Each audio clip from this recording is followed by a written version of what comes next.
So, close your eyes.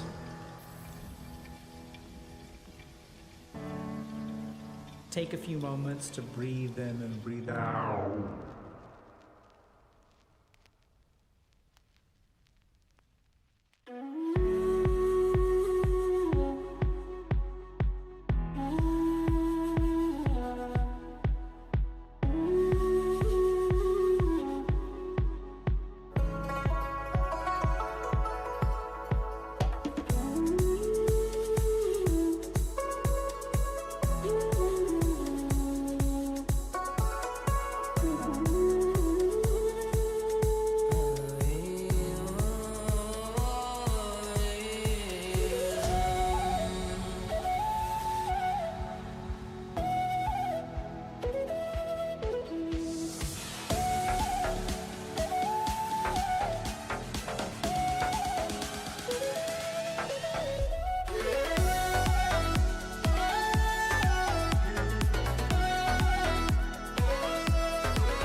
But I would say on a deeper level, it's more like when we say work on yourself, that involves all kinds of like things about moving your life forward. And they struggle with motivation in these things. It's because when I don't think I'm worth it, I'm not worth fixing.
When you develop empathy and compassion for other people, there's going to be room for someone else in the relationship.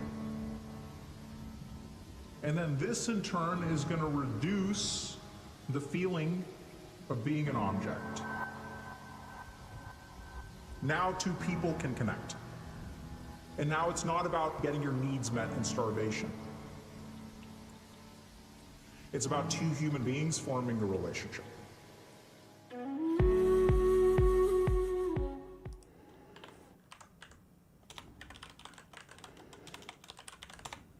All right. Welcome to another Healthy Gamer GG stream. We got to start off with something really simple. Hold on, chat. Chill for a second. So here's the thing.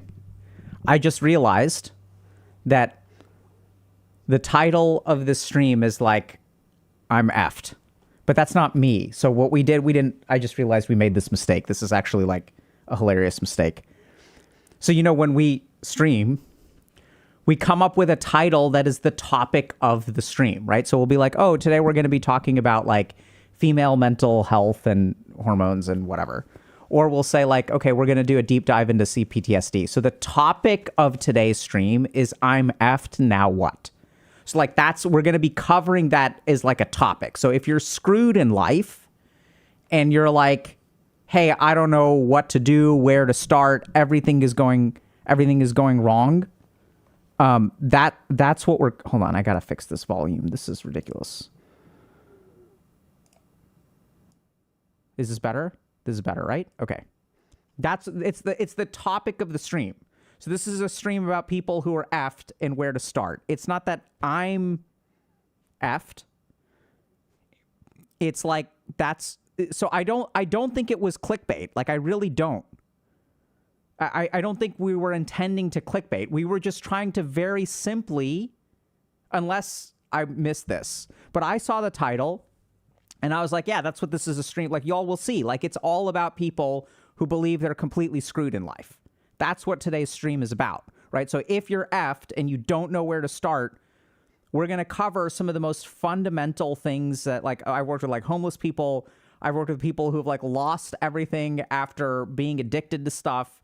And I've worked with people who've like lost all their money in like crypto stuff because they were addicted to gambling, and then they're effed, right? And then it's like, now that's the topic of the stream. It's not I'm effed. It's like, does that make sense? And so it's possible that, you know, whoever came up with the stream recognized the clickbait of it, but I don't think so. Like I didn't realize it, right? I was like, oh, this is the topic of the stream. I think it's like a faithful representation of what we're going to be talking about. Like that's the topic. If you're screwed and you're like, now what, right? So we're going to be talking about people who have been like a NEET for 8 years and like people who are like, you know, they're screwed in some way. Because like when you're screwed in many ways, like then you're, you know, you don't know where to start because everything is going wrong. Got no job, got no romantic stuff. Your health isn't good, have no skills, like effed. Or you've lost everything, effed, right? So where do we start? So we're going to cover actually like a lot of really good stuff around that. Does that make sense? So I want to clear that up right away. And I realize now that that's like really clickbaity, but literally did not cross my mind, because I was here sitting trying to figure out, okay, out of everything that I've done, you know, if I take someone who's like completely effed in life, like how would I tell them where to start? Like I just really focused on that problem. And we're going to teach y'all a couple of things today that I think are like absolutely transformative, like stuff that will like, I think this is in some ways like some of the most transformative stuff that we're going to be talking about today. Okay. So before we get into that though, so welcome to another Healthy Gamer GG stream. My name is Dr. Alok Kanoja. Just a reminder that although I'm a psychiatrist, nothing we discuss on stream today is intended to be taken as medical advice. Everything is for educational and entertainment purposes only. If y'all have a medical concern or question, please go see a licensed professional. Second thing, we're more than halfway through our adulting challenge, which y'all can find on Discord.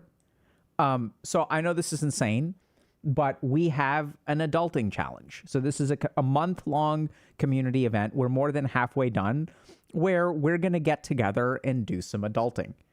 So like our community challenges are awesome. The people who participate in them really say that they're like really, really fantastic. It's basically like there's going to be some sort of tracking system. You may even unlock some rewards. We're going to try to gamify and use some of this gotcha gambling kind of stuff to trick y'all into doing things that are good for you, right? So this is the adulting challenge. If y'all are like, I don't know how to adult, or I should be adulting more, check out the adulting challenge. The best thing, unlike most gotcha and gambling systems and loot boxes, is that it's free. So as much as we'd love to take your money for teaching you how to adult, it's free.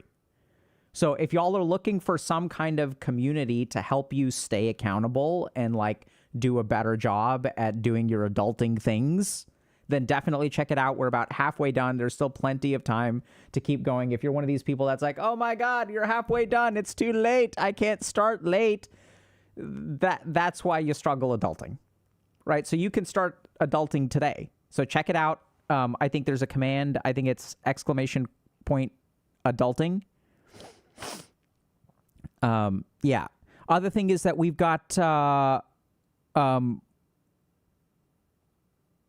finally have spots open in our coaching program. So like it was like full for 2 years. So we finally have spots open on the personal side, on the career side. Career coaching has grown a lot over the last couple of years that we've done it. I think a lot of people have found that, like jobs are hard and it's not as simple as in life in general. It's like we all look for answers, right? Like we're like, oh, like what do I do about this problem? But we don't recognize that a lot of what holds us back is ourselves. Like, why don't I follow through? You can say, oh, I need to I want to get promoted. Fair enough. But then what happens if you're burnt out? What happens if you struggle with follow through? You want to take on this task, but it's like too much for you to do and you want to get promoted. And then you do that for a couple weeks and then you kind of burn out and then it doesn't end up working out anyway. So working through a lot of like yourself and figuring out what are appropriate goals, staying accountable to those goals, like actually following through instead of letting like setbacks kind of knock you back to square one. Like that's what we really see in our coaching program. We've had multiple iterations of it now where we kind of continuously improve via feedback and things like that. And it's evidence-based. We're going to be presenting some outcomes about our coaching program in about a month at a national addiction conference. So like, it's kind of like evidence-based approach seems to work pretty well. And we're, so check it out if y'all want. And I know for a long time, for basically 2 years, it was full. So we finally have some spots open. So if y'all have been on the wait list or whatever, you should be able to get a spot now. If y'all aren't familiar with it, that now hopefully you are. But let's get to it. Okay. So I saw that this is kind of sad, but we made a video about gooning, and it may be our most successful video ever, which is disturbing. But also, like, that's what we do here, right? Is we're going to talk about things that other people don't talk about. And like, it's interesting because most normal people don't even know what gooning is, and it's probably an epidemic.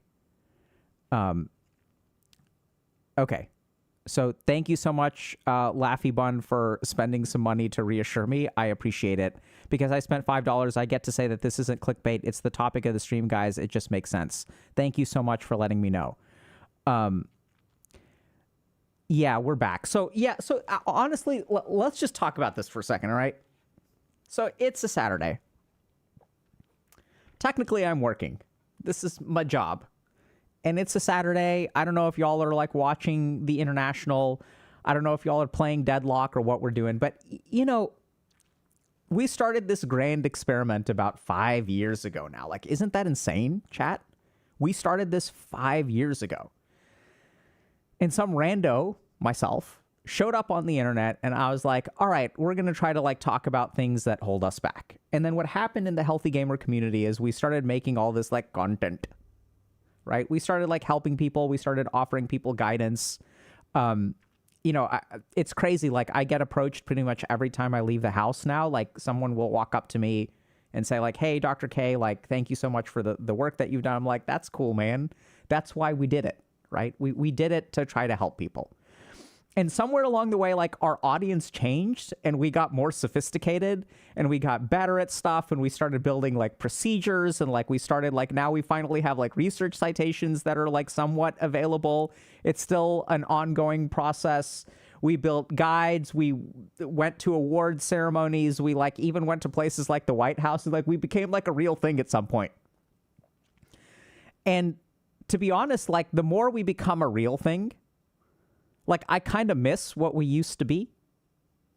Like, I kind of miss, like, just hanging out with chat and let's just work through some things and, like, understand some things. Like, let's forget about all of the fancy schmancy, like, overlays and graphics and, like, all this kind of... I mean, I know it's there now. Like, we have a team that works really hard on these overlays and stuff like that. But, like, today what we're going to do is we're just going to hang out for a couple of hours.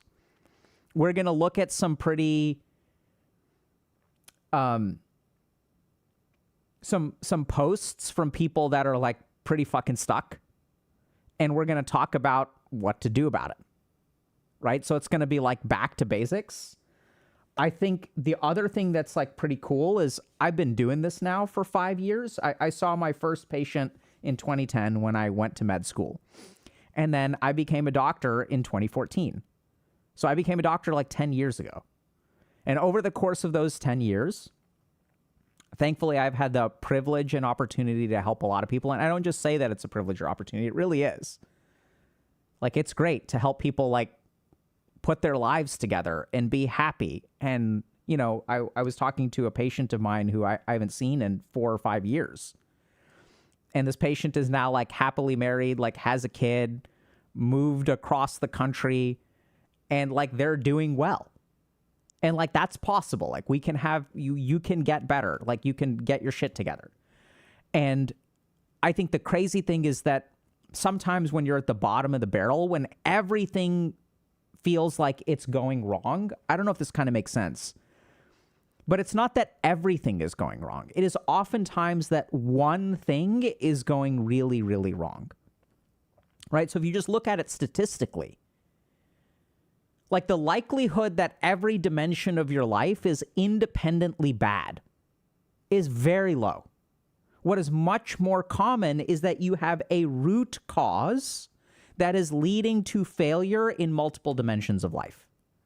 The other thing that started to happen in this community is that we started to get better. We started to get bigger. And so we have a lot of people who are not like internet degenerates in our community now. The majority of people are not internet degenerates.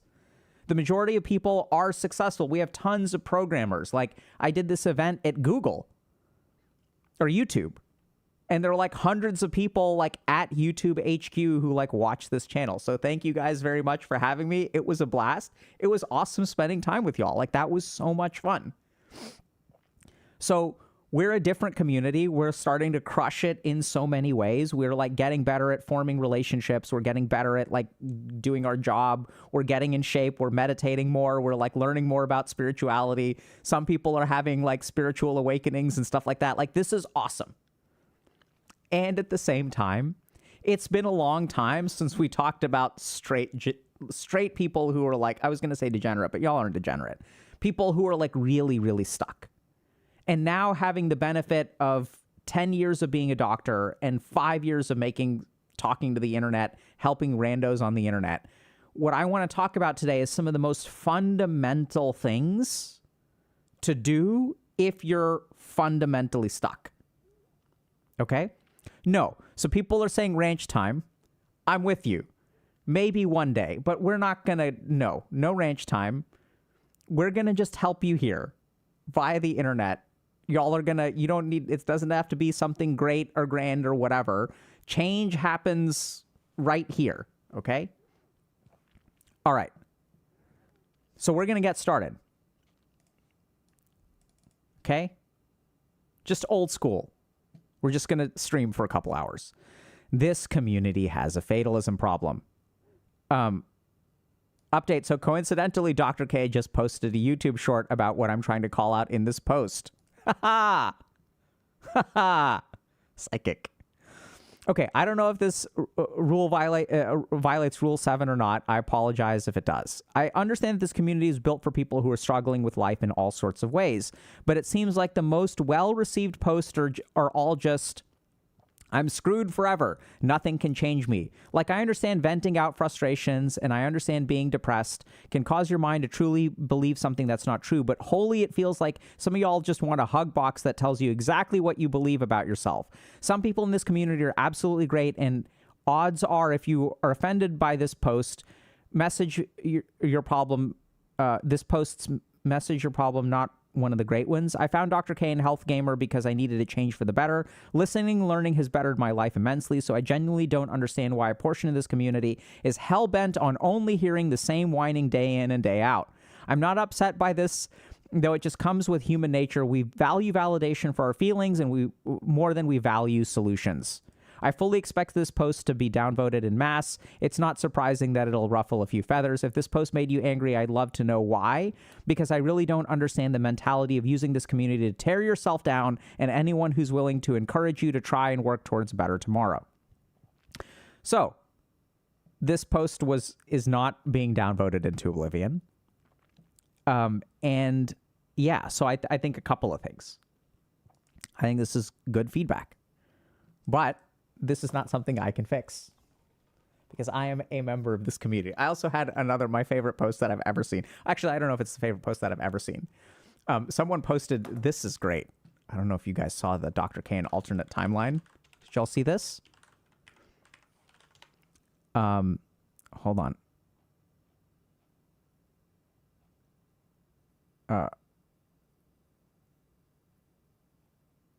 Did you guys see this? This is brilliant, dude. This is great.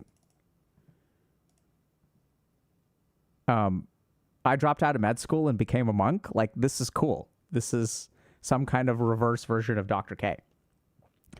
And someone, moved a chair, and then now we have this. That's sweet. So I dropped out of becoming a monk and became a doctor. So we're going to talk a little bit about this like fatalism problem.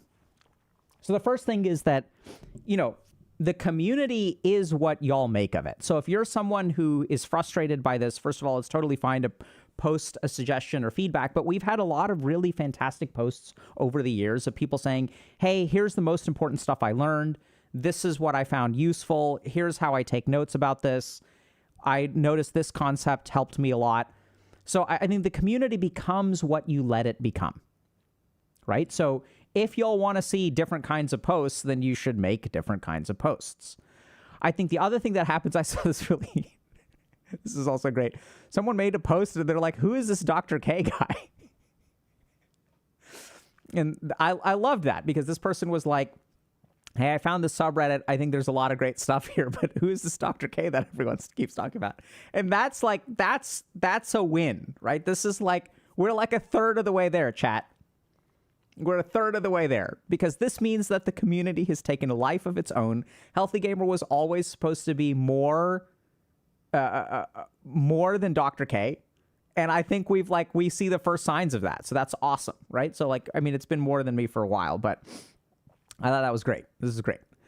So today, what we're going to do is, first of all, I totally get why people are frustrated by some of the venting on the subreddit. I think that we see a lot of people who will, vent pretty hard, and then people will try to support them. And we made a short about it. The short came from a different video that we put up about adaptability a couple weeks ago. Y'all should definitely check it out. It's about how to be adaptable. And the biggest problem that a lot of people have is that they don't adapt, right? So they just keep trying the same thing over and over and over again, and then they stay stuck. So you totally get it. So today what we're going to try to do is address some of those problems, some of the very fatalistic, hey, everything is kind of screwed. And we're also going to try to understand why these people reject offers for help. Okay?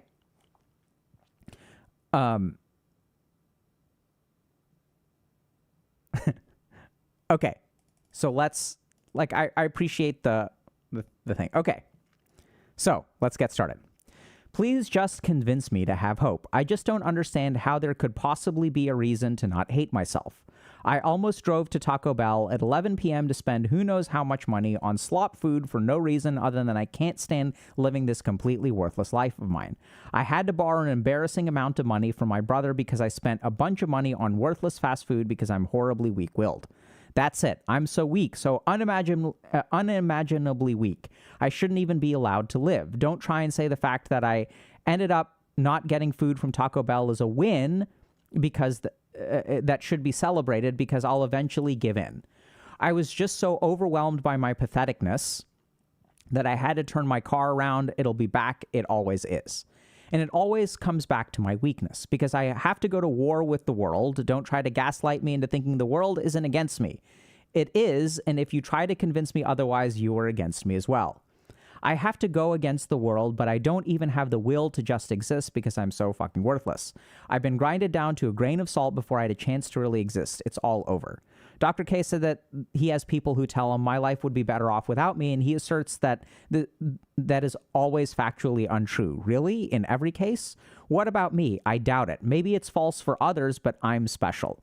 Sure, if I died, they might be sad for a while, but they'll get over it. It's whatever, but better than being a constant burden on them and failing at everything and getting older and uglier and miserable blur. and even more of a failure. Don't tell me not to kill myself. There's no danger. If I had the will to do so, I wouldn't be typing this. I'm too weak for that, remember? Part of me wants to believe that it'll work out. Shrinks are so confident about that, but I seem to be an exception. I have a hard time believing there is much hope for me in this life. Maybe in the life after. Maybe if after I die, I'll be reincarnated as someone with a life worth living, but it's so hopeless.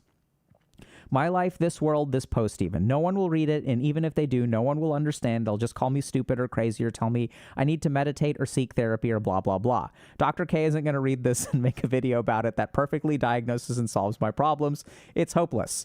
The mods will probably remove this, assholes. But despite that, please convince me something good is around the corner. I'll take anything. I'm not religious, but convince me there's a God or that things work out because they have to. I'll join a cult right now. Please recruit me into a death cult. I'm serious, just something. I need hope. I'm so desperate. I'm so alone. Nothing has worked out and everything sucks.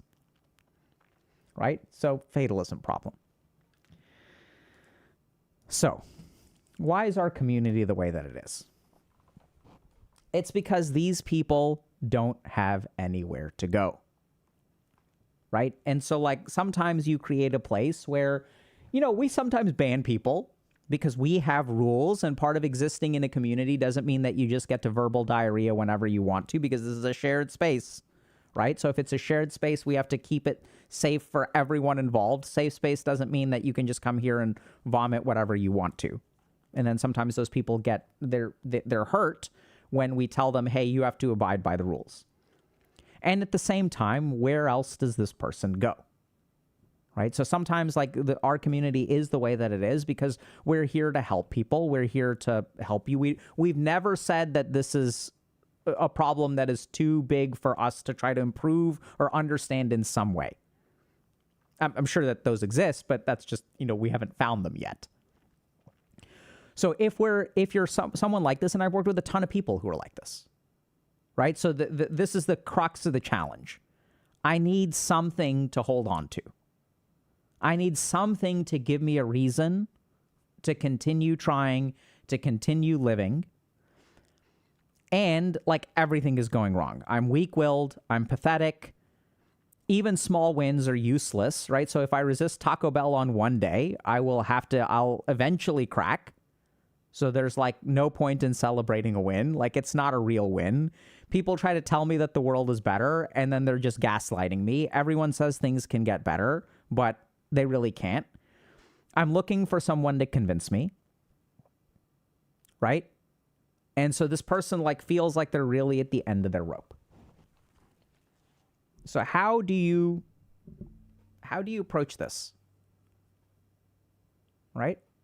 So I'm going to share a story with y'all. And this is, like, part of the privilege of being a doctor is, like, you learn a lot from your patients. So I once had a patient who tried to commit suicide 7 times.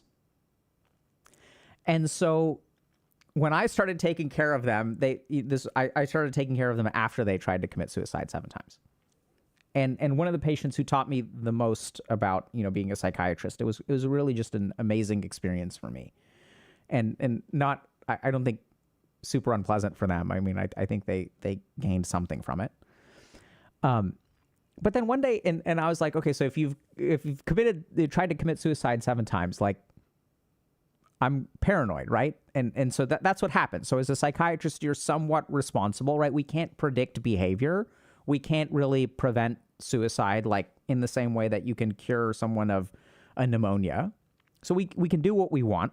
I mean, we can try to do what we can, but we can't control other human beings' behavior. We can't inject them with a dose of hope and magically turn things around for them.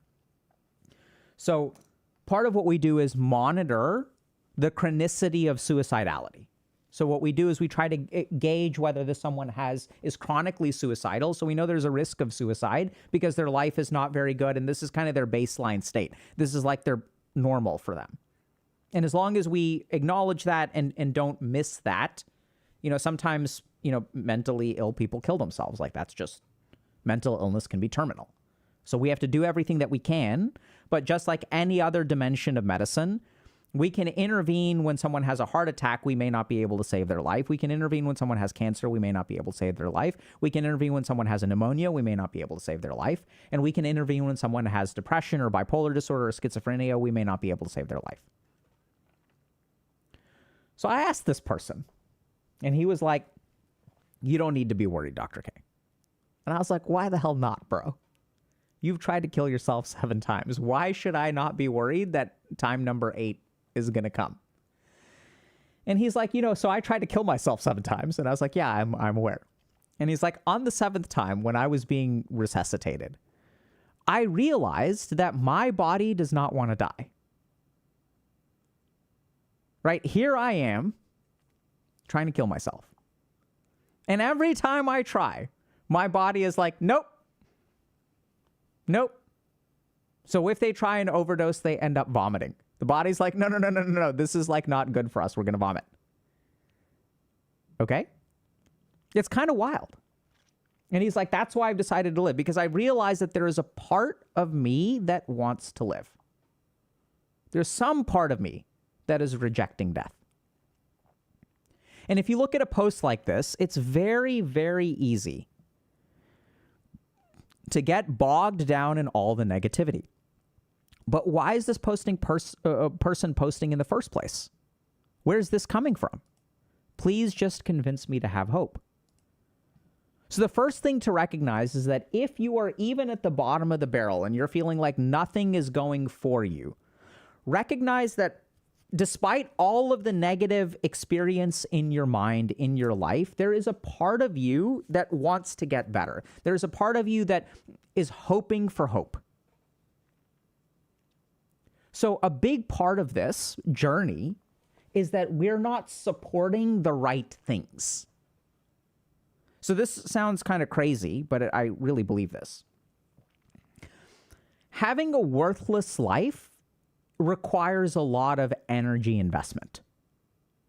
Now, a lot of people think that they don't do anything all day. That's not true. You do a lot of things that keep you exactly where you are, right? So waking up every day and eating unhealthy food and waking up every day. And I'd say that 100% of the people that I've worked with have some kind of positive impulse. Please convince me to have hope. Where is that coming from? If things are truly so hopeless, why are you even asking for help? Right? And I'm not saying ha, ha, ha. This is not like a gotcha thing. This is like a look within yourself and recognize that despite the fact that so many things in your life are going wrong, there is something within you that continues soldiering on. And I didn't understand this until I talked to this patient who tried to kill themselves 7 times. And they're like, something within me wants to live. And so the start of this journey involves figuring out what that is and supporting it. See, even the most hopeless people in this community have a drive to improve. That's why they're here. And it's all about, this is where it's kind of like, I don't know how to kind of say this, but it's like, 99% of you is hopeless, but there's that 1% that has hope. And if we support that thing in the right way, we can make it 2%, and we can make it 3%, and we can make it 4%. And I've seen people who have, who've really just had awful lives, who've really put their life together, who've had everything, lost everything, and then built everything up again. Seen that. Who had nothing to begin with, missed all kind of milestones in life, got into drugs when they were teenagers, lived for 15 years without any kind of substantial progress, and at the age of 32 finally decided to start putting their lives together, and they can do it in about 2 to 4 years. Man, my nose is really itchy today. Allergies are cropping up. So the first thing is that you have something within you that wants to live. It's just, we have to figure out how to help that thing. So the most important thing that I think people need to do is when they look at this kind of thing, right? They're like, okay, someone convinced me to have hope. But then what happens is, this person kind of pointed out, right, is that people will say okay, because I have to go to war with the world, don't try to gaslight me into thinking the world isn't against me. It is if you do, and if you try to convince me otherwise, you are as well. I've been grinded down. I shouldn't be allowed to live. I ended up, this is not a win, right? So your family will be better off without you. Some people believe this. Everyone else, it could be true for, it could be false for, but for me, it's true. I'm special, right? I think they even say that at some point. Shrinks are so confident. Part of me really wants to believe it'll work out. So here's the first thing that I'm going to say. I don't know if it's going to work out or not. I don't know if it's useful to believe it's going to work out or not. I don't know. I don't think belief gets us very far in life. Beliefs can change. They're like a set of clothing. Today I believe it's going to work out. Tomorrow I don't believe it's going to work out. I wouldn't put your emphasis on beliefs. If we really look at the core of this problem, I think this is not a problem of weakness. This is not a problem of weak-willed. This is not a problem of being pathetic. This is a problem of critical thinking. And this is why I think it's wild. Like, this is why things can turn around. So here we have someone who convinced me to have hope. And by the way, don't try to gaslight me into thinking the world isn't against me. If you try to convince me otherwise, you're against me as well. Right? Convince me. Please convince me. Don't convince me. So this is the challenge. If we look through this post, there are all kinds of problems that are really, really subtle and sabotage your efforts at improvement. This is the problem. It's not that you can call it weak-willed, whatever. I mean, usually what people refer to as weak-willed is like, I lack willpower to control my impulses. Fair enough. But what we grossly underestimate, like how much of our behavior has very little to do with willpower. You may not actually be very weak-willed. It's just, we'll talk about that in a second. But this is the basic issue, right? So this is what tends to happen. Once we get very, very, very in a very concrete negative headspace, we start to default reject things that can help us. If you try to tell me that my family is not better off without me, I won't believe you. If you try to tell me that the world isn't against me, you are against me.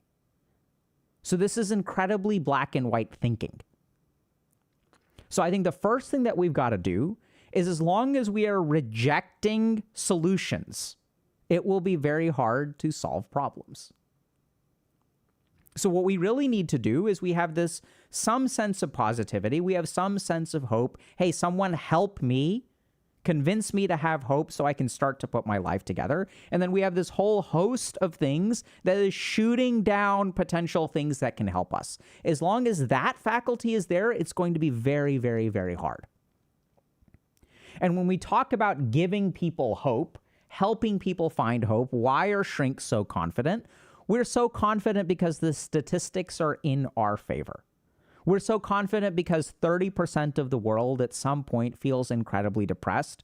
Suicidal thoughts are quite normal. Maybe 10 to 20% of the world will experience them at some point, if not more. So there are 8 billion people on the planet. About 2.5 to 3 billion will suffer from depression. Crazy. About 800 million will be suicidal at some point. Also wild. And the majority of them can get better. We know that treatment responses from things like psychotherapy and medications and things like that, like 50%, 40 to 50% of people go into remission. Remission is like back to normal. Right? So like the odds are in your favor. Like they really are, even though you don't think they are. And they may not be in some ways, right? So you have a lot of things going against you. Adverse childhood experiences, lack of self-esteem, no good economic opportunities, poor social support structure, brain that has been messed up by addiction. Like all those things, the deck is stacked against you too. And despite the fact that the deck is stacked against you, there are lots of things that can help. So the first thing that we really need to do if we're completely hopeless is not to try to get someone to, I mean, you can try to get someone to convince you, but what does that convincing mean? See, even this person has sort of figured it out. They're not saying, give me a way to fix my life. They're saying, convince me. This is something that happens within the mind. So what we really want to start with here is like critical thinking about the way that we believe things. So what I would do is not even start with your beliefs, but start with the things that argue against other beliefs. I know this is kind of abstract. So it's kind of like, if I say, if someone tries to convince me that the world is not against me, you are against me too. This is the problem statement. It is when there's a lot of inflexibility about a particular belief. If I try to convince you that the world is a good place and I'm actually doing what you're asking me to, which is please convince me to have hope, I'm going to give it a shot. And then I become part of the enemy. Like, this is not going to work. So the first thing that we want to do is look at things within our own mind that are contradictory. And this is, you can't do this mentally. You have to do it physically. So this is where, like, I think this is a great place to start. Write out a post like this, go through it all, and look at all the points of contradiction within your own thought process. This is how we become healthy. By looking at the contradictions in our own thought process. When you work with a professional, like a therapist, they do this for you. Right? So they'll ask you questions. And if y'all watch, like, our interviews, we'll talk about stuff like this. We'll point out, hey, hold on a second. You say that you've never had an experience with a woman, but earlier you told me you had an ex-girlfriend. Like, how does that work?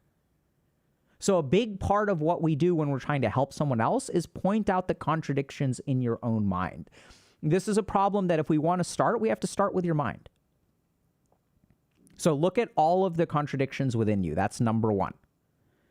Why is this important? Because the contradictions within you are also going to give you the launch points for putting your life together. Why do you want to be convinced in the first place? Why do you want hope?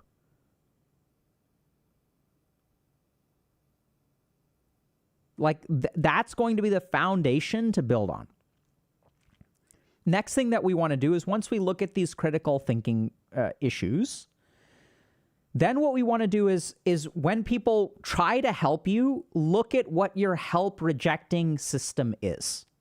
So I want y'all to understand this. So remember earlier I said, see, if we're stuck in life and nothing is working for us, it's not usually that everything is going wrong. This is a very common mistake.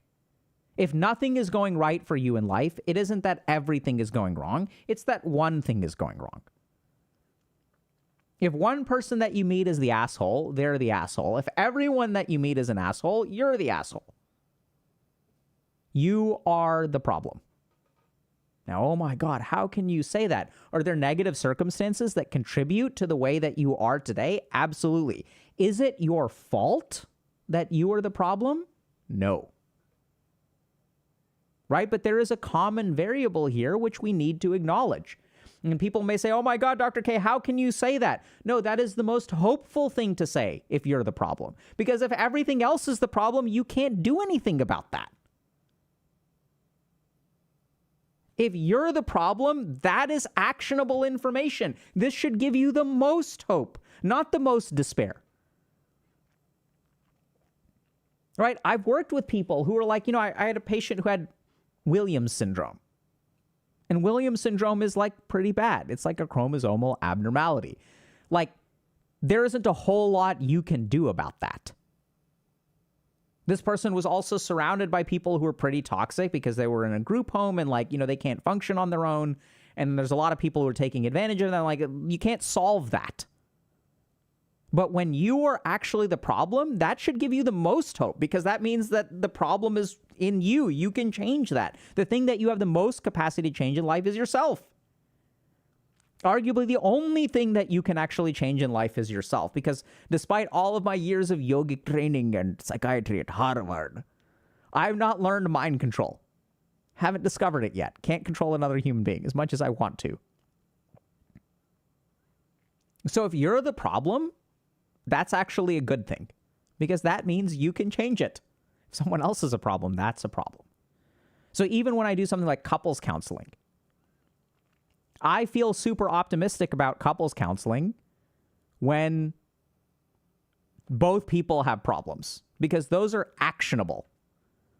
The thing that scares me the most about couples counseling is when one person is doing everything right and it's still not working, because then that person is screwed. And I've seen that. It's not like all problems are 50-50.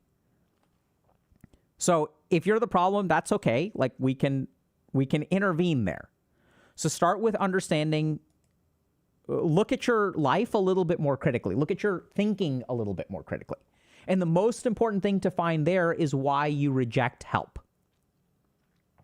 So this is where there's a very simple thing that happens, which is when someone proposes something to us, we insist that we are right instead of trying to understand how someone else could be right. So if you look at your mind, this is literally what you will see. My mind always says but. Right? Oh yeah, this, but this. This, but this. Oh, I can't do that because of this. I can't do that because of this. And there's one really simple difference between someone who climbs out of the hole and someone who stays in the hole. And that is when they encounter a but, is that a problem to be solved? Is that an obstacle to be overcome? Or is that a reason to quit? That's the simplest thing. 10 years of being a doctor, this is what I've learned. When some people encounter a challenge, they give up. And when some people encounter a challenge, they try to solve it. So if a but leads to inaction in your mind, that needs to be changed, first and foremost. So this is not about being weak-willed. This is not about being pathetic. This has nothing to do with whether you're a virgin or not. This is all within the mind. And now we get to one of the most important discoveries that I have made in my whole life, which I would say 99% of people do not understand. 95% of the action that we take is in our mind. Now, therapists understand this pretty well, but we don't even frame it in this way. And I don't think they understand it quite as deeply as the yogis did. So what does this mean? So this is the concept of mental karma. See, we say, oh, like the theory of karma says that actions lead to consequences.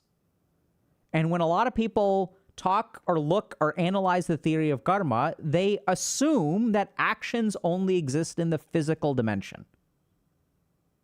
But if you look at your life, I really want y'all to pay attention to this. And this is one of those things that once you understand this, it will turn your life around. There are people in our community who have understood this, and they have told me that it has turned their life around. This is arguably the single most important concept I will ever share with y'all. 95% of karma is in the mind. See, we all focus on this person is looking at, let's understand this, okay? So this person, this is a great example, right? So I'm so weak, I'm so imaginative, I shouldn't be allowed to live. Don't try and say the fact that I ended up not getting food from Taco Bell is a win and should be celebrated, because I'll eventually give in. So I want y'all to understand this. See, when you are looking at the level of behavior, I don't even know if this is going to make any sense. When you're looking at the level of behavior, it's very hard to make sense of the world. If I were to ask this person, hey, why are you the way that you are? I don't know. I'm weak-willed. Period. But weak-willed is a constellation of things. And this is the other thing that's really crazy. A lot of people who believe they're weak-willed are not weak-willed. Oftentimes, they are the strongest-willed people around. And this gets really confusing. People are like, what do you mean? No, I'm weak-willed. I don't do things like go to the gym every day. Other people go to the gym every day. So I want y'all to understand something. Behavior is an emergent property that involves a lot of different things from your brain. We have the endocannabinoid system, which gives us habits. We have our anterior cingulate cortex and part of our prefrontal cortex and frontal lobes, which give us willpower and impulsive restraint. Then we also have motivation from our nucleus accumbens. We also have perception that influences our motivations. We also have things like our emotional circuitry, like anger and sadness and fear, as well as pride and shame and guilt, that are powerful motivators. So when someone doesn't act, it is not just a deficiency of willpower. Oftentimes, the people who have the biggest difficulty acting are the ones that are relying solely on willpower because their negative emotions are pushing them in this direction. Their perception is not stimulating them in the right way. We don't have the right environment to support us. Our nucleus accumbens is motivating us in the wrong direction. Video games, pornography, doom scrolling, take your pick. So we have 6 or 7 parts of our brain that are moving us in the wrong direction. And all we have left is willpower, but we're outnumbered. Your willpower, you're not weak-willed. Your willpower is outgunned by every other part of your brain. What's your dopamine circuit telling you to do? What's your emotional circuit telling you to do? What are your habits telling you to do? You're just outgunned. You're not weak-willed. Understand this. So going back to mental karma. So what we see here is a problem of mental karma. Look at the way, so what does this mean? So we have actions, right? But then there's a lot of things that go into an action. And advertisers understand this very well. How do they get you to buy things? They act on the level of your mind. They create mental impulses. They take an action that creates a desire within your mind. And then your ability to respond or not respond to that desire forms an action. And they know it's not a one-to-one, right? That's why they bombard you with advertising. They're creating mental actions on the level of your mind. They're manipulating your mind. And we don't know how to fight back. So I want y'all to just think about this. So what is the core problem here? Right? So this person ends up not getting Taco Bell. And what is the mental action they take? They don't celebrate it. They don't say, good job. They don't say, okay, let's try again tomorrow. They say, I'll eventually give in. So I want y'all to just really understand this. A step in the right direction leads to hopelessness. Y'all see that? I did the right thing today. And I'll eventually give in. There's no point to doing the right thing today. So I want y'all to just take a big step back and let me ask you, when progress leads to hopelessness, what do you expect to happen? This is the fundamental. This is the whole ballgame. When actually improving your life recruits a negative acceleration, this is how you get stuck. This one thing will change your whole life. Progress becomes the enemy. Like, what do you expect to happen? So, and let's just take two cases, right? One where progress is celebrated, and the other where progress is like shat upon.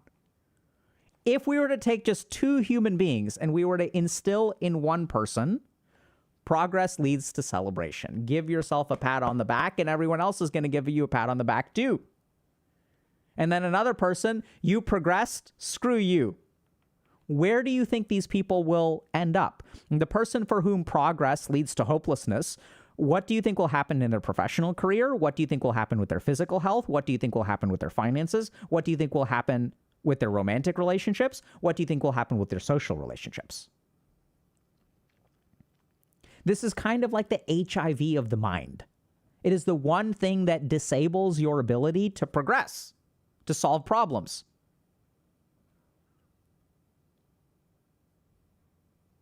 So you need to look at your mind. And this is the key thing. It's not the events. It's not the setback. It is the way that you respond to those events.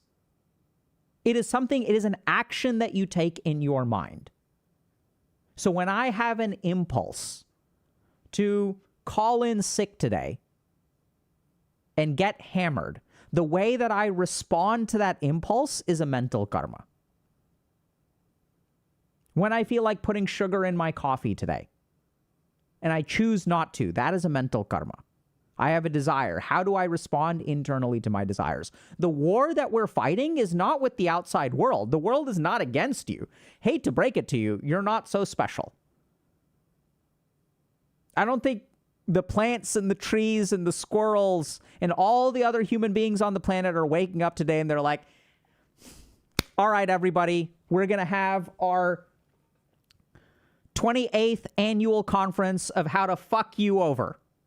We're going to get global leaders from all over the world. We're going to get our representatives from the bacterial colonies. We're going to get representatives from the animals. We're going to get representatives from outer space and the sun and weather. We're going to get the rain clouds in here, and we're going to have our annual conference, how to fuck you over. That's what we're doing today.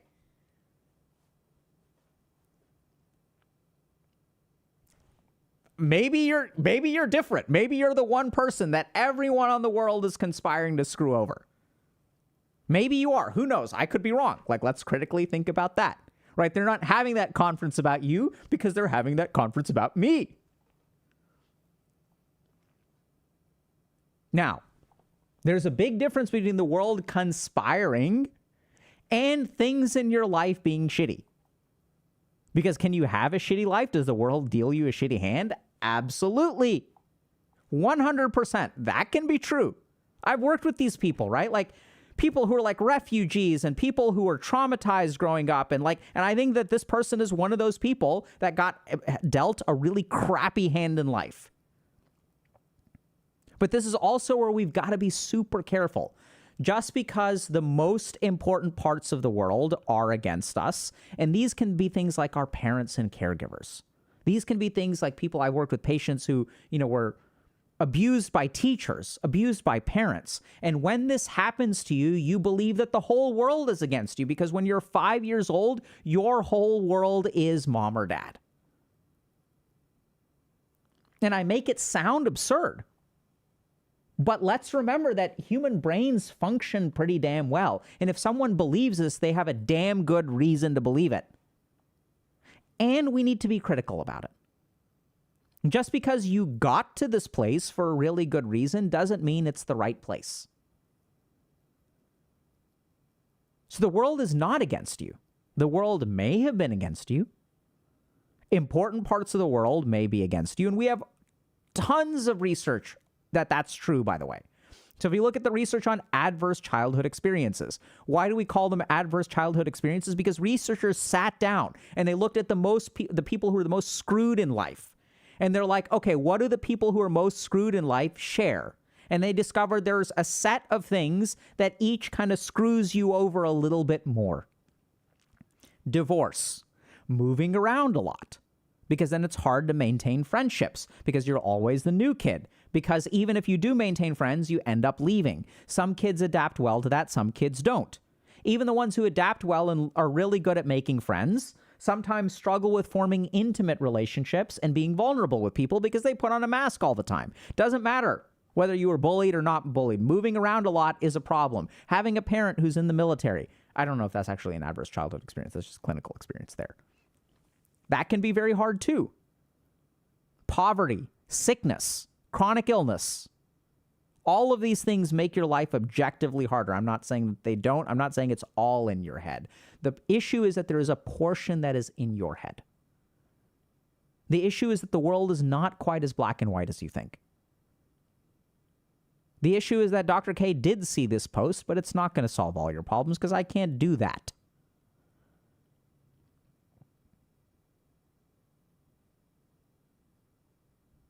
So what we want to do, this is the most important thing to focus on.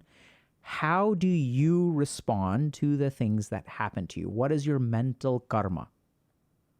When you have an impulse, do you give into it or do you restrain it? And people will say it, and this is not wrong, right? So someone will say, even if I restrained it today, I'll give in tomorrow.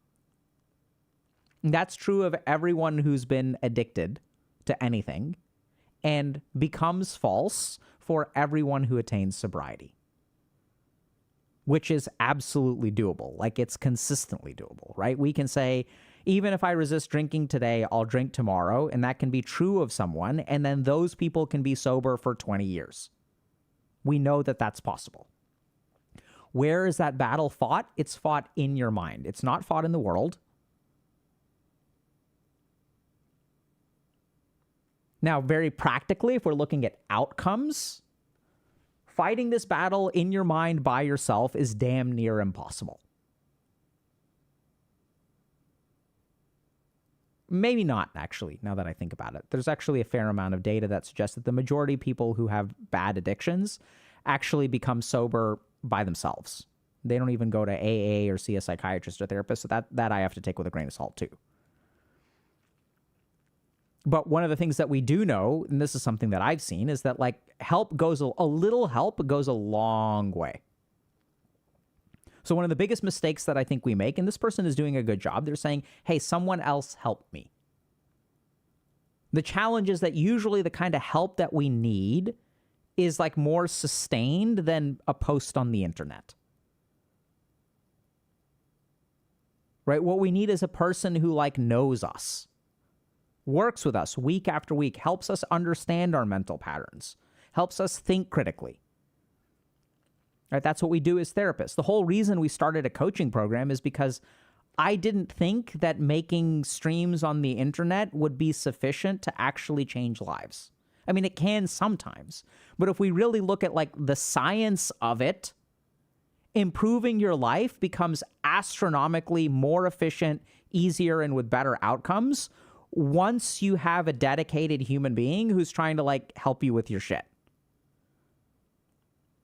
And as much as we are talking about AI and like we're streaming content and stuff like that's all good, but there's no substitute for someone who gets to know you and works with you. Right? So I started working with the Dota 2 coach because I was tired of losing games. And it's amazing. Like in 2 months, I gained like 1,000 MMR, which is like quite a bit. I moved basically from the 40th percentile to the 75th percentile within 2 months. And they're not playing the games for me. They're just teaching me what my particular mistakes are. Why did I do this? First of all, I was tired of losing. But secondly, I thought, like, what can I learn from, because it's been a while since I've been a client or a patient or whatever. It's been a couple of years. So I was like, let me just see what yield I can get. And this is the thing that like blows my mind, is that like people don't invest in themselves.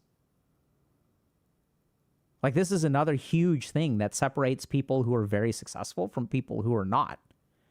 Is the people who don't invest in themselves, like the people who are successful are like oftentimes will put a capital investment in themselves.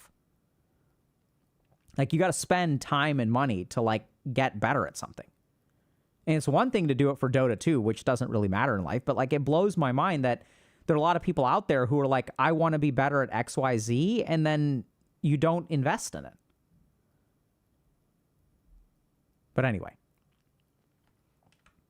So I know it's tough. Be a little bit careful about your mental karma. Be a little bit careful about what you do in your mind and just observe. We had a whole set of lectures on this on the membership side, but like I want y'all to just pay attention to the mental actions.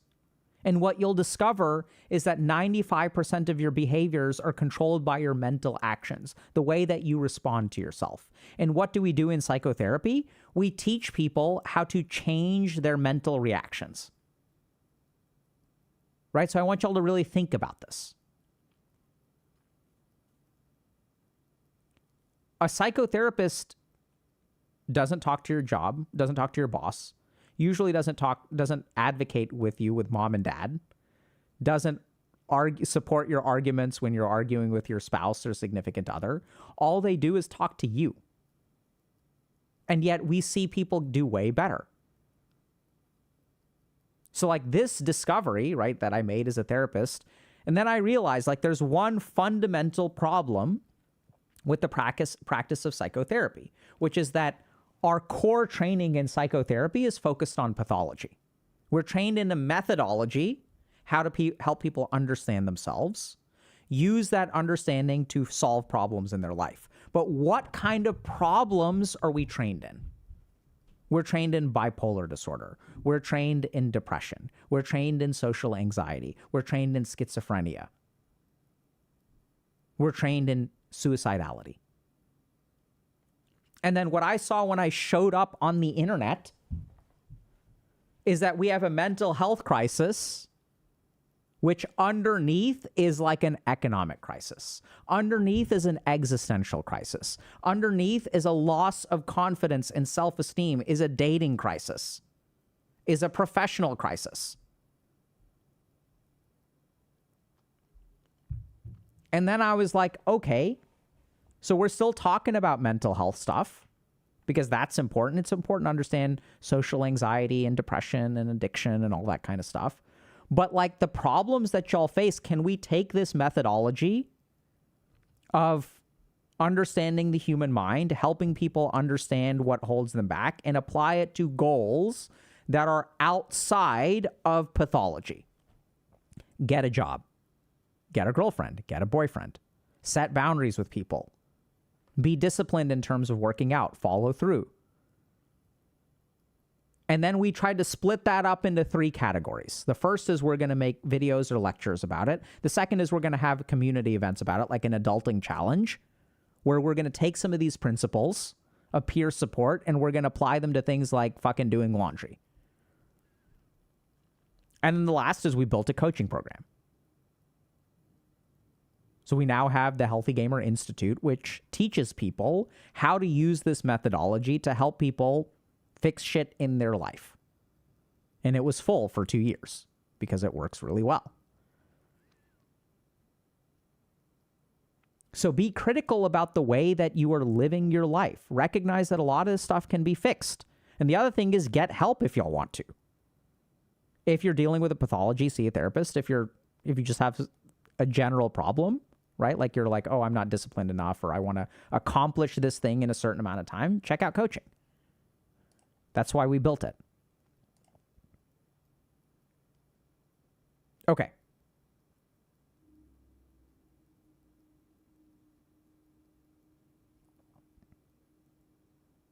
All right, let's move on. Got some good stuff.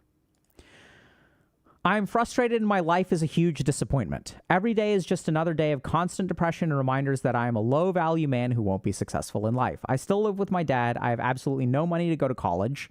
I'm unemployed. I have no source of income. I have no car to go anywhere, and I still have to rely on others just to try and help myself, and it's killing me inside considering my friends are all on track, even ahead, whilst I'm stuck here rotting in my bedroom all day with no hope. I've been job searching for months and I have had absolutely no luck whatsoever. All the jobs applied to have always ended up declining me or never getting back. These are jobs like retail, and it's so bad where I got declined from a gas station job. It's honestly embarrassing for me. Not even a gas station was willing to hire me. This process just goes on and on. I keep getting told, just keep applying and you'll find something, but there's a certain point where nothing has changed despite you applying so many times and even updating your resume and still get no results. What's the point in trying anymore if things will just end the same? If I were to get a job, my problem is blah, blah, blah. Okay, hold on. There's no money for college.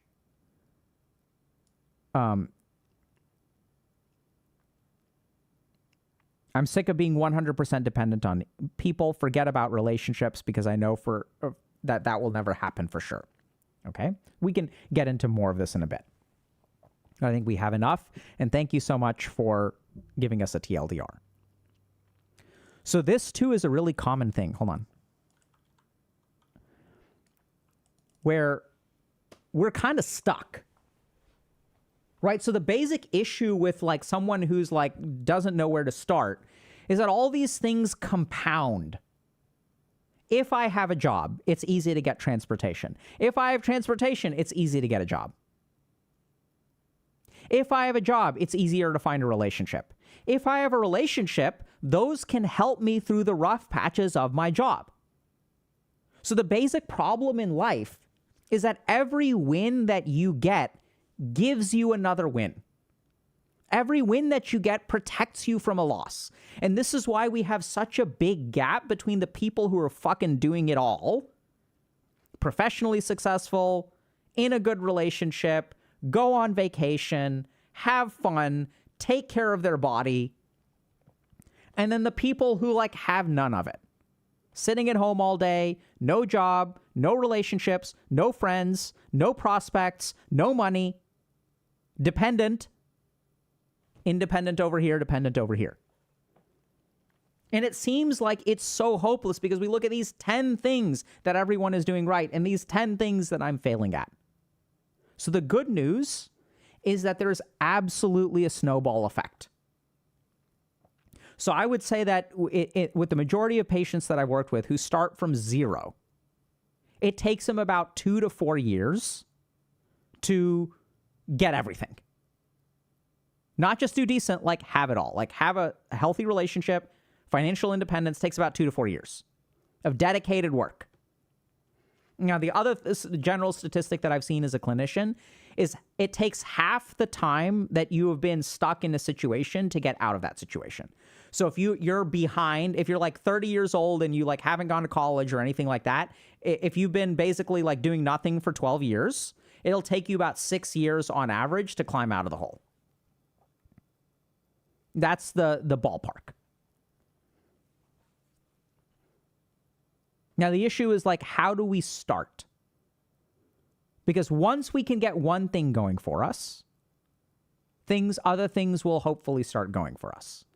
And this is where, I hate to say it, but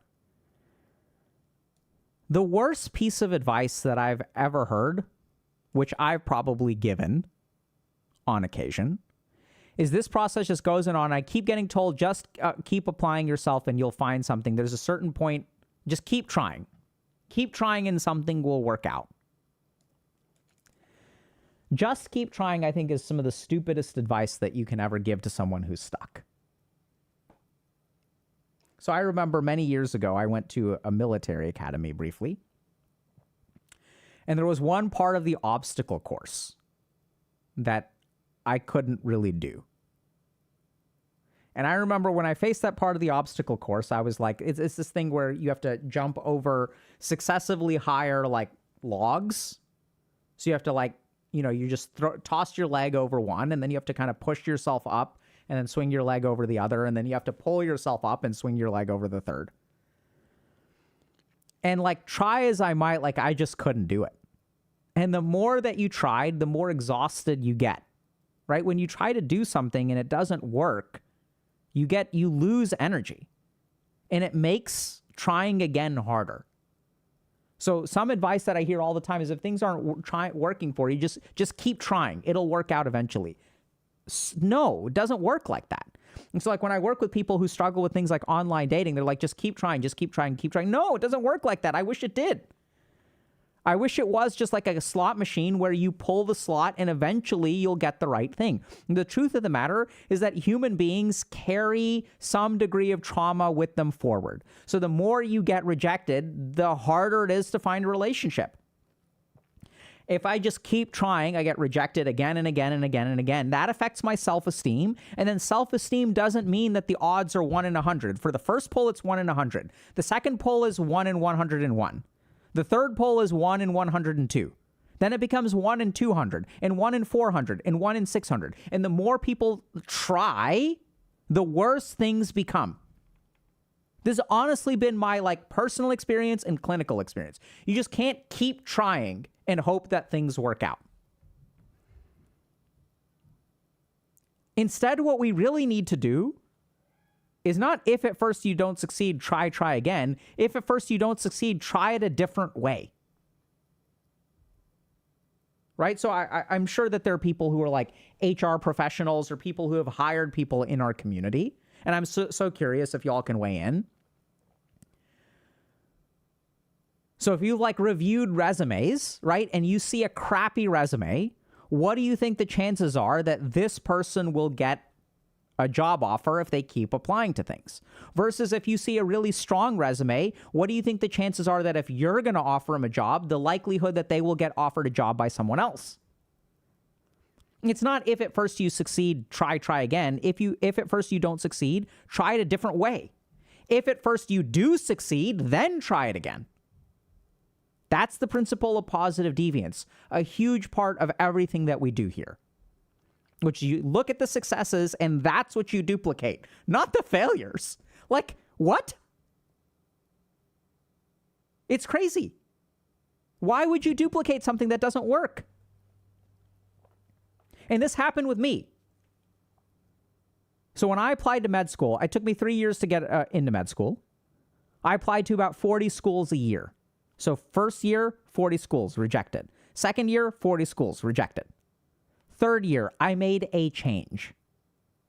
So early on, when I first applied to med school, People were like, hey, you're super into this alternative medicine stuff. I'd tone that down some.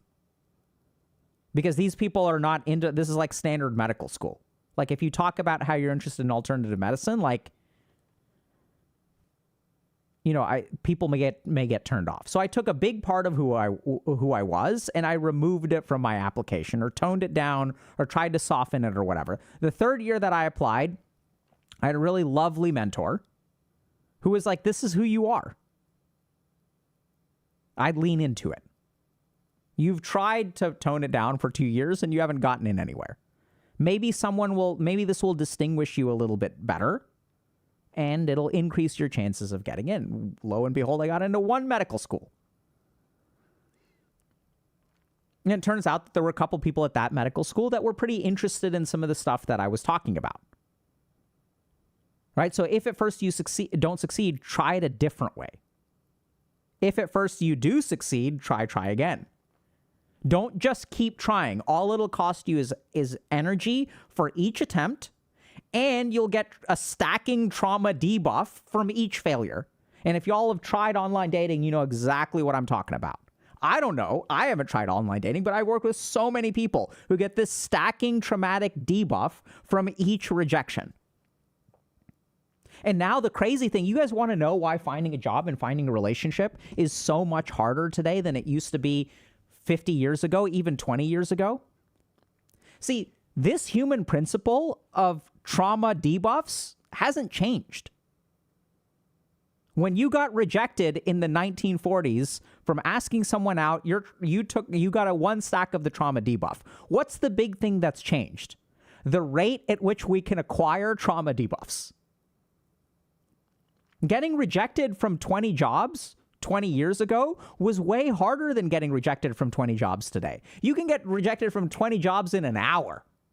You can get rejected from 20 people in one day on an online app. The rate, the absolute rate of rejection is going up. It's wild. It's crazy. And this is why people struggle so much to find a job, to find a relationship. Because now we can do everything at scale, right? Amazon is at scale. Fuck, even we're at scale. The reason that I'm streaming on Twitch is because I wanted to do this at scale. And that can be a good thing. But good things get amplified and bad things get amplified too. We can also traumatize ourselves at scale. Yeah. It's insane. So if you're someone who's struggling to get started, first of all, take a big step back. Take a big, deep breath. Be super careful. Okay, we're gonna write this out. So here's what I would say. If you're someone who is struggling because nothing's working for you, let's run through this, okay? So first thing to understand, synergies are a thing.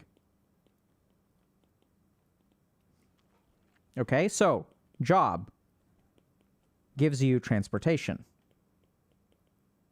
gives you relationships. Relationship helps you with job, helps you with transportation. Right? This is the problem. So we have two people. We have one person over here, got nothing. And over here, we have someone who has job, relationship, and transportation. But then also has fun, self-esteem, physical health. So some people have it all and some people have it none. How do you go from here to here? Okay? So, we're going to start with this. Number 1, mental karma. And specifically, look at the way that you respond to various things in life. When something goes your way, what does the mind do?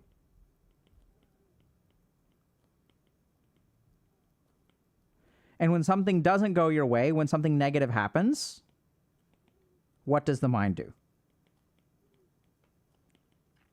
And I'll tell you what it does. We're gonna work it out right here. I got job.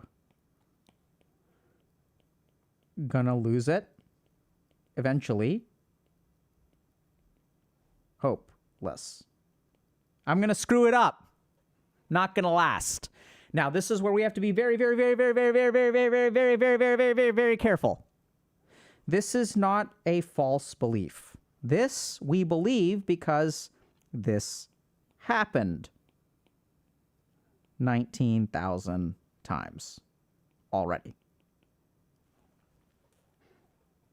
So this is where a lot of people make a mistake. We try to convince them that this is not true. See, this is the problem. When we're stuck in life, we're looking for objective data to convince us that our beliefs are not real. That's not actually the right move. The right move is to alter the way that we respond to the belief. Does that kind of make sense? Like, so when you get rejected and your friends are like, there are other fish in the sea, and you're like, no, there aren't. When you get fired, you're like, someone else is like, keep applying for a job, and you're like, it's useless. And they're like, no, you're wrong. We try to work on the level of facts, not on the level of feelings. And I want y'all to just consider these two scenarios. Sure, if you can convince someone that there are other reasons, there are other fish in the sea, that can work. But remember that if you're someone who's pretty hopeless, you're hopeless for a reason. You're not stupid. And this is when other people try to help you. It doesn't work very well because they have no fucking idea what your life is actually like. It's not about the truth of your situation. It is about your response to the situation. That's where the money is.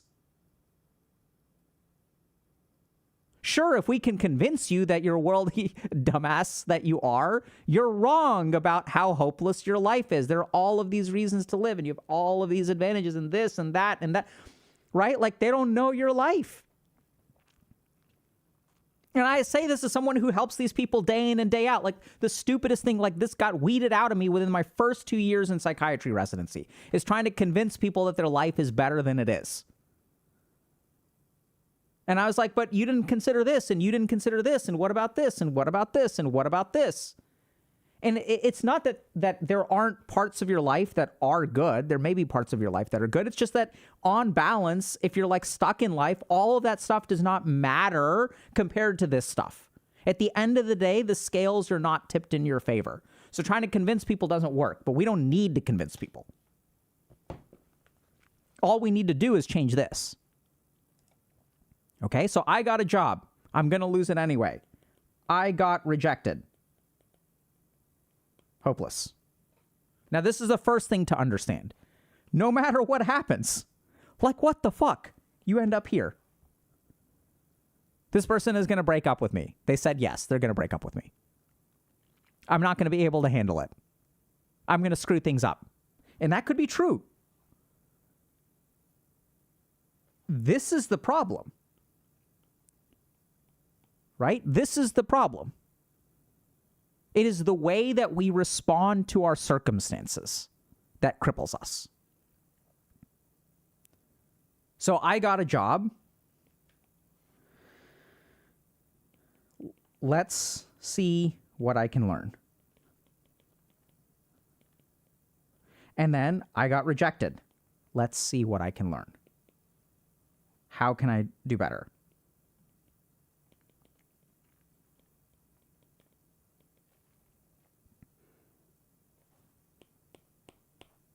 So out of all the posts we've looked at today,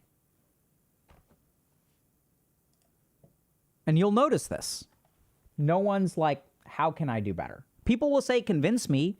People will offer suggestions, but they are not looking at themselves critically in that way. In fact, what they do is when you try to help them, they just reject it. Okay? So it's about focusing on improvement, not about outcomes. So what can you do better? If you got rejected from a job, what can you do to improve your resume? Do you do something even as simple as calling the job up and say, hey, I noticed that y'all rejected my resume. Fair enough. I was wondering who filled the position and what was different about them and me. So this is kind of interesting. Arguably, I'm successful. Arguably. I don't know. The one piece of positive feedback that I got very consistently through residency, I wasn't the smartest kid. I didn't know the most about psychiatry. I wasn't the hardest working. I wasn't always on time. I was a little bit irreverent. Patients liked me okay, but they liked other people more. I trained with some truly like compassionate saint-like figures who were just amazing. Like I remember this one time I was rotating in the neuro ICU on the neurology floor, or maybe just the regular neuro floor, I think, not the ICU. And there was this, like, one of my patients was agitated. So patient is pissed, is yelling, is a big dude, threatening people. Security gets called. Security is like standing in the doorway, these two like bouncers. And then they call me, the psychiatrist. Hey, Alok, calm them down. Use your psychiatry. Make him calm. Either that or we have to strap him to a table and 250 him. 5 milligrams of Haldol, 2 milligrams of Ativan, 50 milligrams of Benadryl injected into whatever part of the body we can get our hands on. This is what we do when people are agitated, if I cannot calm them down. So I tried to calm this person down. They're sitting on a couch, not unlike mine. They're sitting at the edge of the couch. They have their IV pole next to them, which they've equipped it as a weapon. They put it in their right-hand weapon. They may be able to dual wield it if anyone gets close. Big dude. Security's right behind me. I'm stepping forward. I step forward. I'm like, hey, sir, please tell me what's wrong. What are you upset about? Can we talk about your feelings? And he's like, not having it. So his doctor shows up. The doctor who's taking care of him this day. 4'11" Asian lady. She walks right into the room, walks and sits next to him, like uncomfortably close. Like this is a pretty big couch, right? So he's like sitting over there and she's like sitting like right here where my head is. So she scoots in and she's like sits right next to him as if he's not dangerous at all. And she's like, what's wrong? The dude is like completely disarmed. He's like, what the fuck is this? This tiny little Asian lady has come. This is my danger zone. I'm within, I can hit 2 squares with my pole arm of my IV pole. IV pole arm. Right? And she just walks in and she just sits right next to him, puts herself in the danger zone of the agitated patient who is gigantic and has tattoos. The bouncers are like, oh my God, what's going on? And then she's like, I heard that there's something going on in the room. What's happening? And the guy is like, I don't know what to do. You're supposed to be scared of me. And she just like completely disarms him by moving into the danger zone and just sits right next to him, like uncomfortably close. Like she's not sitting at the other edge. She's sitting like right next to him where he has to like do this little thing to avoid their legs touching. I see him scoot up the side of the couch. And then it's just like over. He's scared. He doesn't know what to do. We all just like, I'm like, okay, like I'm smart enough. I don't know what happened. I'm not as good at that, but I know that things are moving in the right direction. So I'm like, the best thing I can do is step the fuck out of the room. I tell security, we're going to step outside of the room. Just make sure he doesn't attack her. But I think something just changed. And then security like moves beyond the door and they're like peeking in. And like, thankfully, like nurses are there. So like a nurse comes in and like after like a minute or two, like a nurse is like, I'm going to pretend like nothing happened. They came in and nurses are usually pretty good. And then she like changes his dressing, whatever. The guy's just, it's GG. Just GG'd out. Just surrendered. Like couldn't handle it. Like it was crazy. Anyway, this is a weird roundabout story. So the key thing there is I'm not the smartest. I'm not the hardest working. So the best piece of feedback that I got, what my program director told me, is that the one thing that really makes you exceptional is that you respond to feedback very well. When you make a mistake, you're really, really good at like modifying what you do next time. You usually don't make the same mistake twice, but you make a lot of mistakes. Okay? That's the TLDR of this random tangent. And I was just thinking about this one person who wasn't even a psychiatrist, and it's like, how does she know how to do that? Like, I wish I had that power. So I'm not the best, but I learn from my mistakes. And if we look at people who are stuck, they do not learn from their mistakes. This is true if you're hard stuck at bronze, right? We know this, right? Like a friend of mine, when I was learning to play Dota, he was like, most people, when they calibrate to wherever they are, they're going to be, it was actually Han, they're never going to get better. That's what happens. We don't get better in life. We just keep on making the same mistakes. So if you're stuck, big thing. How do I get better? And you'll even see this in subtle ways, right? On our subreddit, you don't have a whole lot of people asking about how I can get better. But if you go to other places, like startup or entrepreneur subreddits or like productivity subreddits, people are focused on getting better. So the main question that you should ask yourself, it's not about how bad things are or about what other people are doing. It's about how can you get better? And this should be the main mental change that you make. Second thing that we need to do, perception is critical.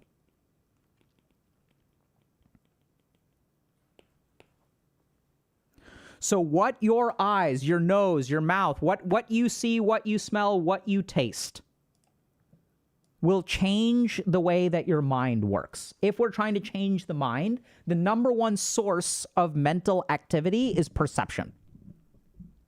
So when I was trying to put my life together, I started doing something that was really, really simple. I started going to the library every day, the public library.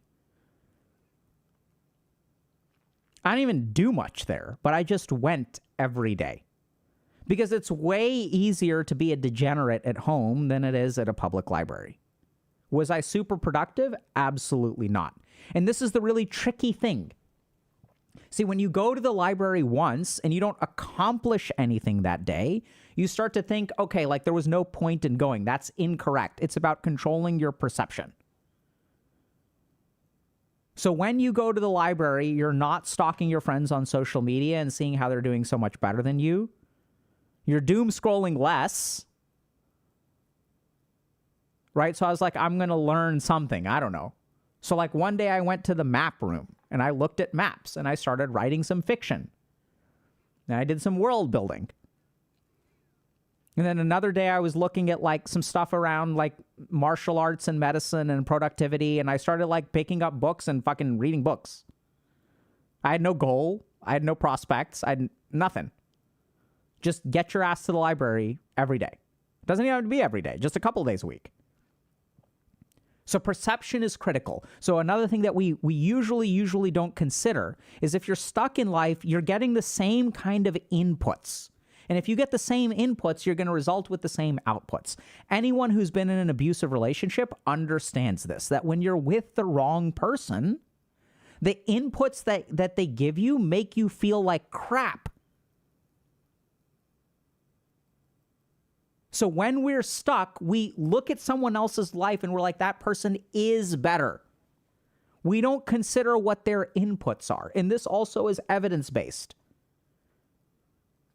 Because what's the difference between someone who has a loving family, whose parents are supportive and help them build their self-esteem, and someone who has toxic parents? The inputs into the child determine things like attachment style, determine your future orientation. What does that mean? Whether you're oriented towards the future, or are you focused on building something or surviving in the present?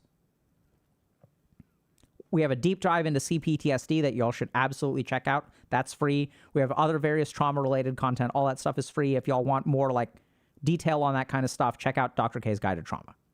That's paid. Start with the PTSD stream. See if you like that or not. Okay? Control your perception. This is the very big thing that most people who stay stuck, they don't control what goes into their mind. Now, a couple of other things to keep in mind. Another major principle that we tend to forget.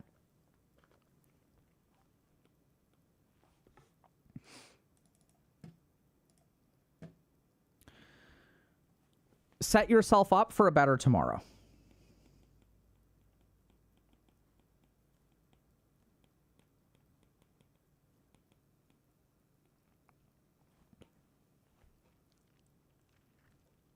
So a lot of times we try to see, we're so focused. This is kind of weird. We'll get to another post about this, but I'll introduce the concept here. So here's where we are. Here's t equals 0. Okay? So a lot of times if you look at these posts, everyone's looking super far in the future. t1 equals 100. And they're like, this will eventually not work. We don't really look at tomorrow. We need to look at t equals 1. So whatever you can do today to set yourself up for a better tomorrow, you should do. It doesn't matter whether it's going to end up being enough. It doesn't matter. Eventually is like not, like don't worry about eventually. Worry about tomorrow. And I want y'all to pay attention to this concept. We're going to look at another post. So I want y'all to be active listeners and look at the time scale of the posts that we look at. Where are they thinking about? They're either thinking about now, or they're thinking about the past, or they're thinking about eventually. They're never looking at tomorrow. But building your life is about building a successive amount of better tomorrows.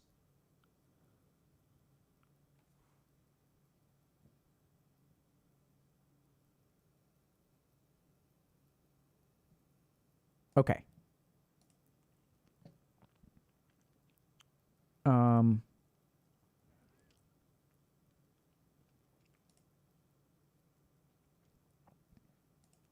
All right, so I see a question. All the hatred towards humanity and how idiotic humans are, where does that go or change? Great question. So another thing that happens is that when our life sucks, what that does is build a lot of negative emotion. And what happens is we tend to direct that emotion towards other people. We end up with resentment. In my experience, if you resent one person, that's probably like pretty reasonable and that person did something to kind of screw you over. But if you resent all of humanity, that's really anger that comes from here. So it's hard to hate the number of people who I've worked with who hate everyone else. I can't think of a single person who also doesn't hate themselves. So usually what happens is you hate yourself so much that you have no more room to receive your hate. You have no more room to receive your resentment. And then it starts overflowing into the outside world. Now, this may sound kind of weird because oftentimes the reason that we hate other people is because other people do things to us. And we're going to look at a post about that. Okay? But we'll get more into it. So how to feel good about myself. I'm an Asian guy, 25 years old. From childhood, my parents emphasized education, believing it was the key to a better life. We weren't rich, and my mother earned more than my father, which gave her more control. Growing up, I always had to ask her for money, and she'd remind us that she was the main provider, which made me feel powerless. My mother pushed me to focus on studying, discouraging me from sports, relationships, saying I needed a degree to succeed. Now that I've finished school and got a small job, she's pressuring me to find a girlfriend. The problem is I don't know how to because I was never allowed to interact with girls. Seeing my friends in relationships makes me feel like a failure. Some of them didn't go to university, but they found love while I haven't.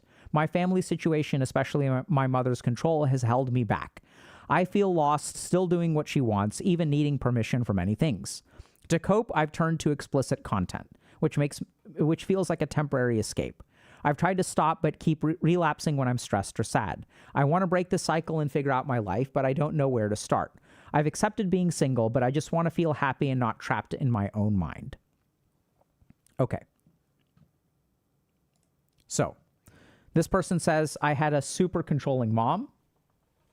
Mom said, education, education, education. Didn't let me be a well-rounded kid. Didn't let me interact with people. I'm 25 years old. It sounds like they have a job. I finished school and got a small job. Now she's pressuring me to find a girlfriend. But I was never allowed to interact with women.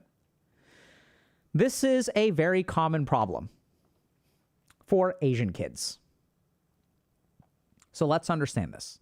The first terrible thing that you can do to your children is to have your children try to be a better version of the person that you married. So I see this a lot, where there are all kinds of ways that you can fuck up your kids. At the top of the list is turn your kid into a karmic balancing act for your own failures. That's pretty bad. I screwed up at this at life, and you're going to fix it. You're going to be better than me. I gave up my career, and so you're going to have a great career. Second thing that parents can do, which I think is probably even more devastating, is I am unhappy with the person that I married, and I'm going to take that resentment out on you. You're not going to be like your father. I'm going to make sure that you never end up like your father, because if you end up like your father and they get married to someone like me will be super disappointed in them. And I don't like my marriage, so I'm going to project all of that crap onto you, and I'm going to help you be happy by becoming something that is not your father. Crazy. Happens all the time, right? Weird. And in a weird way, like, they're not wrong, right? Because they're looking at this and they're saying, oh, like, I want my son to be happily married. I want my son to be successful. I don't want my son. I resent being the primary breadwinner. I resent that my husband doesn't make as much money as I do. If they even made more money than they did, then we could have more luxury vacations and this and that. I'm unhappy in my life. Therefore, and the cause of my unhappiness is the person that I married. So the best thing that I can do for my son is to make them into someone who is the opposite of whom I married. Therefore, if this is the reason for my unhappiness and I can shape my son, then he will marry someone and he will be happy. This is what we do as parents. We're going to fix the problems in our life vicariously through you. So, super challenging, right? And then we end up with this is super classic. No girls, no girlfriend. Why aren't you married? Why don't you have kids? Why aren't you married? Why don't you have kids?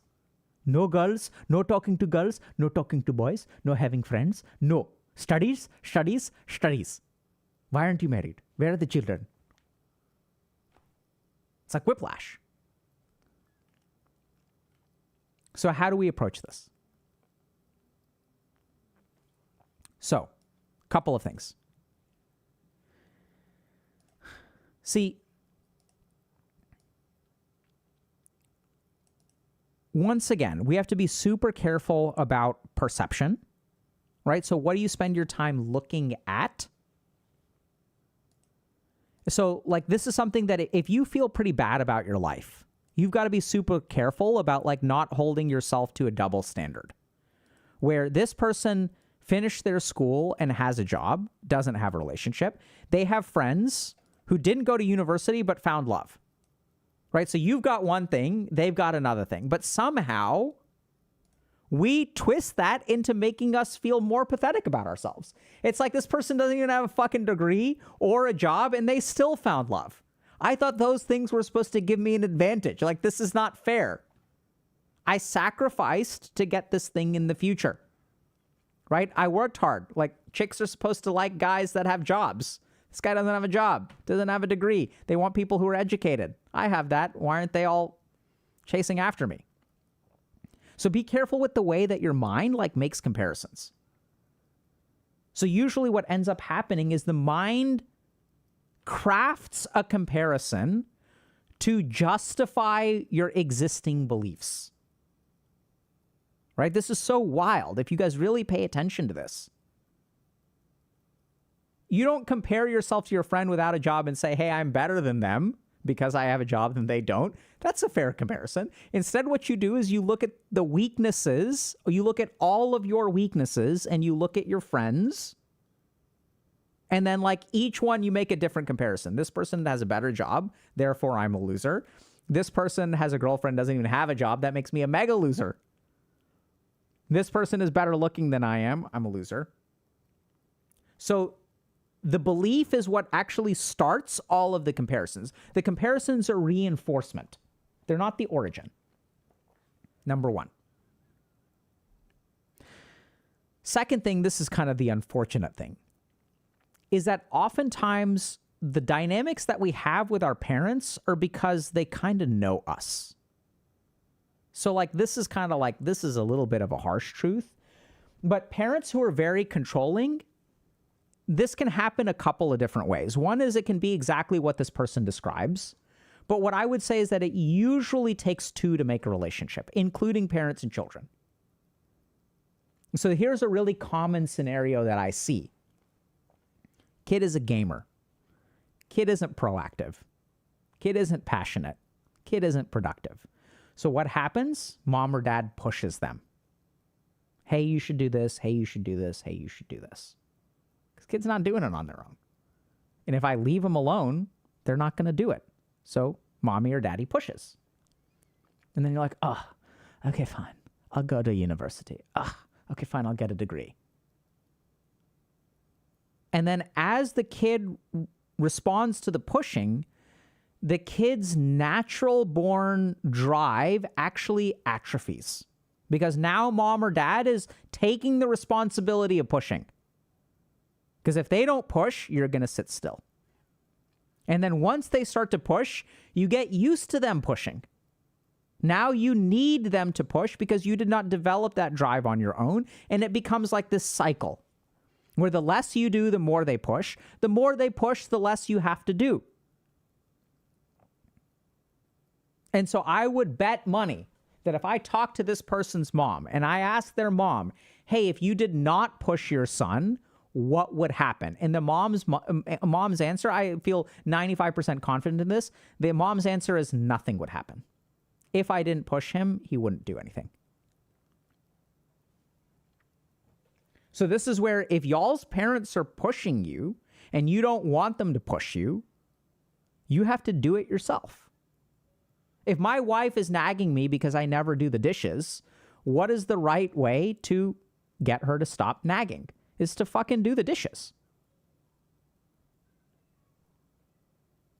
Now, we oftentimes don't want to do that, right? Because when my wife is nagging me to do the dishes, I don't, you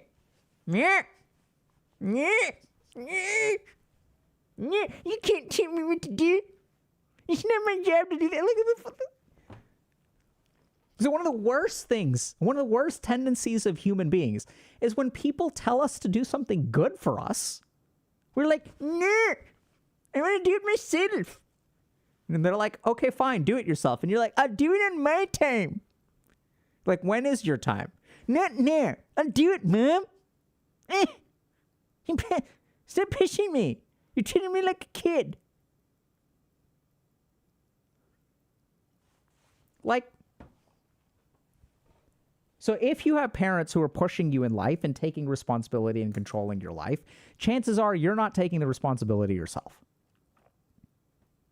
Now, there are, of course, variants of that, right? Sometimes we have super toxic parents who you are trying to take responsibility. They push you in another way. They're trying to control you even though you're trying to express some positivity. And if we really look at it, right? So now this is where sneaky things happen. Right? So like, who controls this person's life? Mom does. Who is responsible? My family situation. Mother's control held me back. Mother's doing everything. I need permission from mommy. So I'm not saying that mom is all healthy here, or that she isn't narcissistic or controlling or whatever. Like, she could be OCPD. Who the hell knows? But also, it's like, if you look at this relationship, everything flows from the mother. But not in like everything is flowing from the mother, the divine, It's like all the toxicity, all the control, I don't know how to talk to girls because mom wouldn't let me. Even now I have to ask mom for permission. So now the question becomes, okay, so if you're in this situation, right? And here I am emasculating y'all. Like, so I get it. I was a mama's boy too. I had to work through this shit, okay? So this is not me talking about y'all. How does Dr. K know this stuff? Because Dr. K was this person. And arguably still is. We'll see. Who knows? So what do we do? So This is where, if you look at it from the toxic angle, oftentimes what happens is that the kid has difficulty tolerating the negative emotion of the mother. So why do I ask for permission? Because if I don't ask for permission, what will happen? You're a 25-year-old man. What's going to happen if you don't ask for permission? What's going to happen is mom will get upset. And we can't have mom being upset.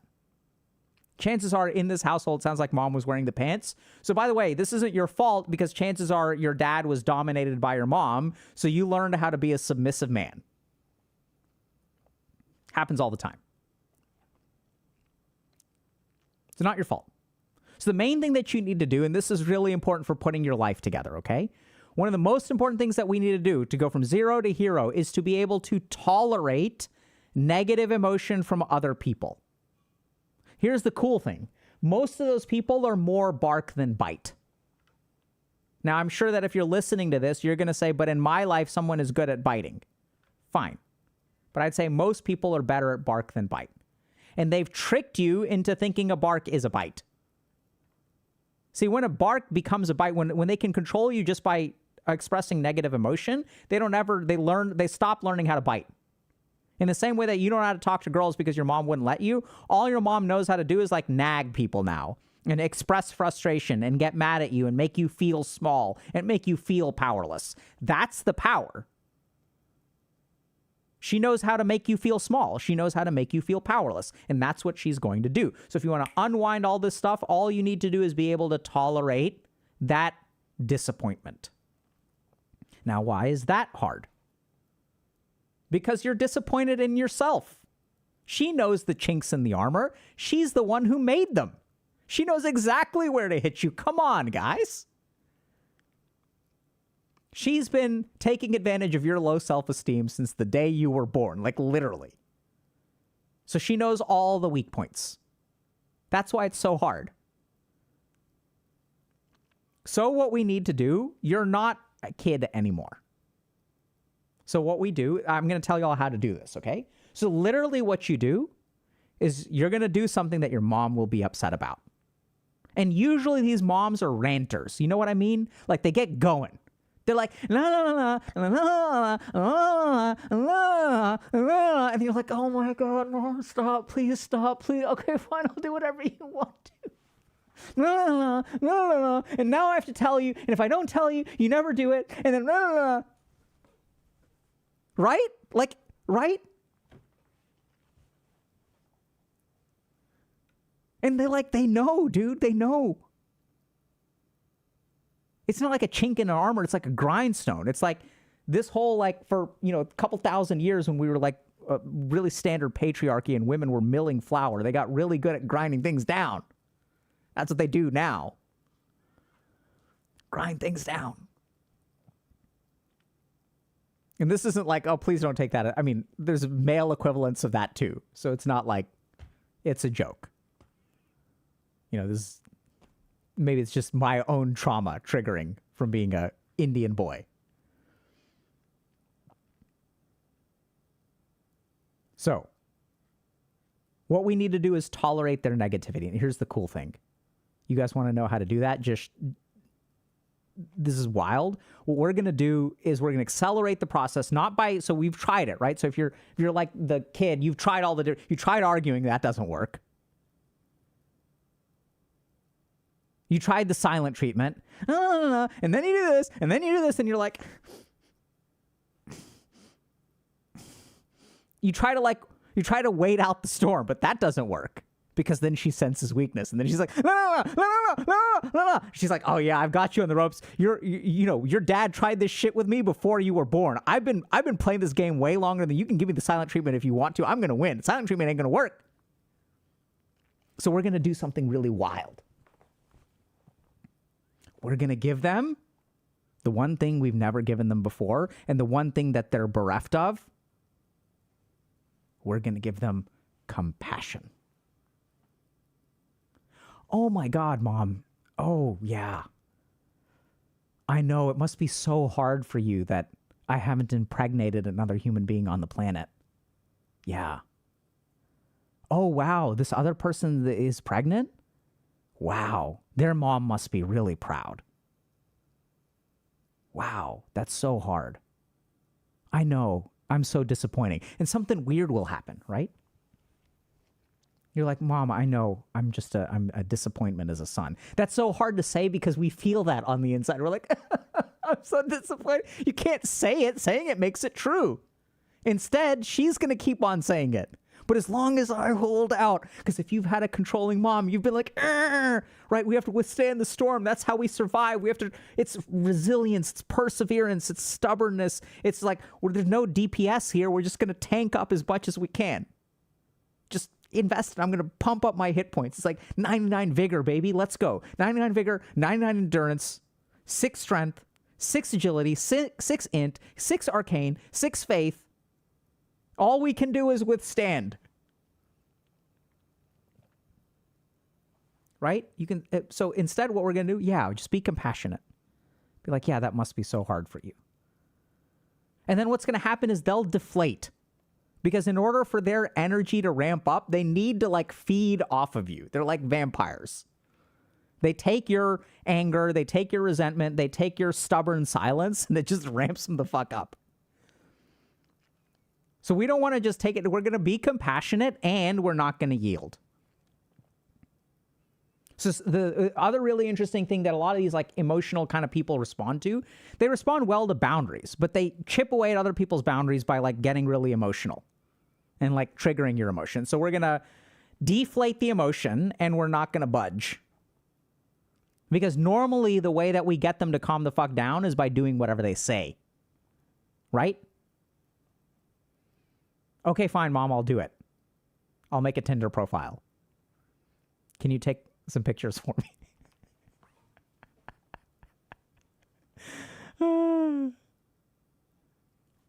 So you can be compassionate. It'll deflate them some. And then, just say like, okay, I'm working on it. Or say like, I'm not sure how to do that. So just be like firm, right? So like you can be like honest without being emotional. You can say like, hey, so I haven't really spent a whole lot of time talking to girls. That's why it's hard for me to find a relationship. But then I don't understand why you don't this and why you don't this and why you don't this. So another thing that I find is really helpful in terms of setting boundaries. This doesn't work all the time. But then just saying like, okay, I'm going to go ahead and hang up now, or I'm going to leave. I'm going to walk out of the room. Just let them know you're leaving the conversation. Call attention to it and then just say, like, this is not helpful. Like, I understand you're frustrated. So I'm happy to hear some amount of your frustration, but this isn't helping me solve the problem. But you don't listen and this and this and this and this and this. It's like, you've said that a few hundred times now. Doesn't seem to be working. I'm going to go ahead and hang up now. We'll talk tomorrow. And then just fucking hang up. And if you don't give them the wrong energy, what's going to happen is you'll see an escalation on their part. Next time they'll call you right away. You can ignore their call. Call the next day, you should pick up. They're going to blow up at you and be like, I know it's like, it's so rude to hang up on someone. I totally get that. I just couldn't handle the conversation. Like, it was enough for me.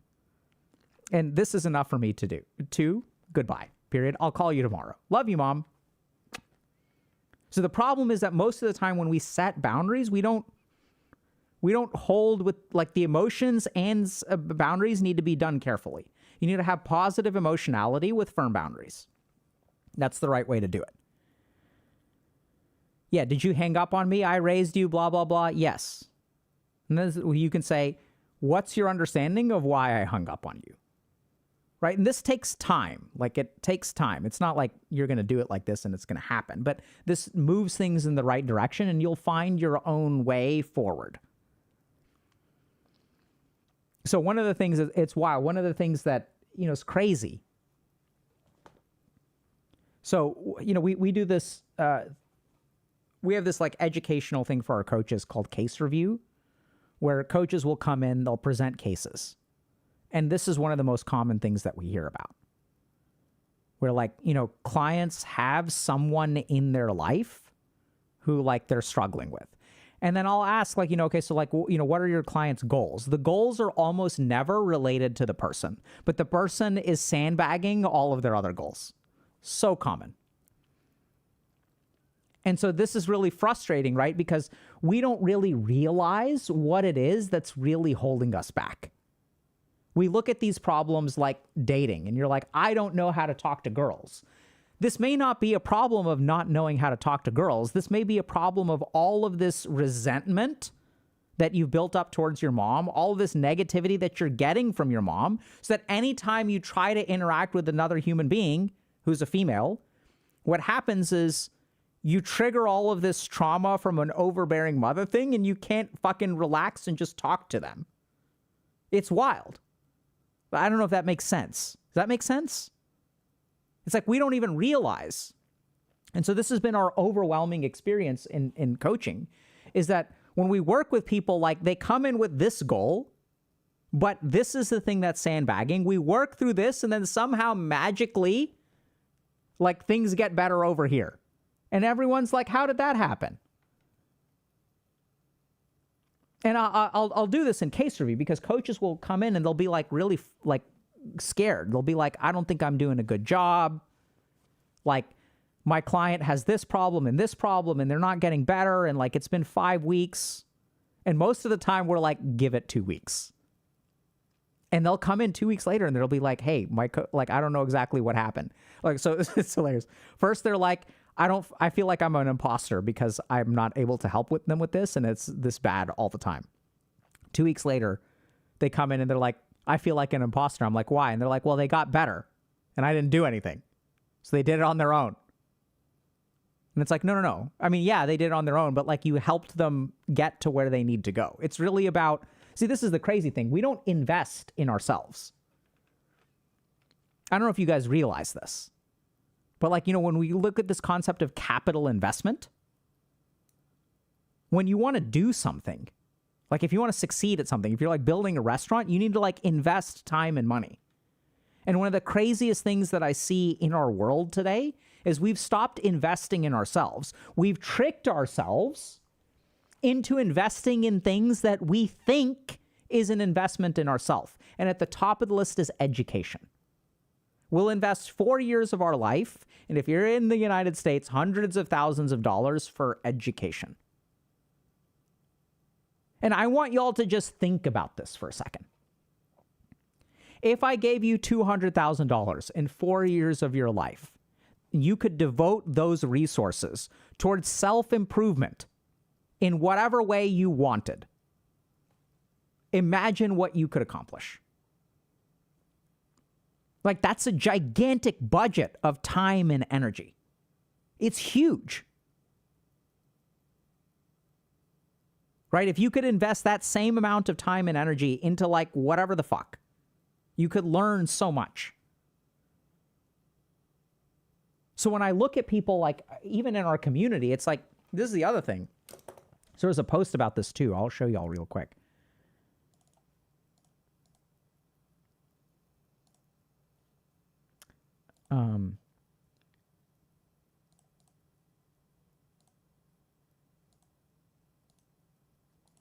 Yeah, so let's take a look at this. I'm starting to see improvements, but I keep stumbling to figure out where to start. I watched Dr. K's videos and explored various self-help content.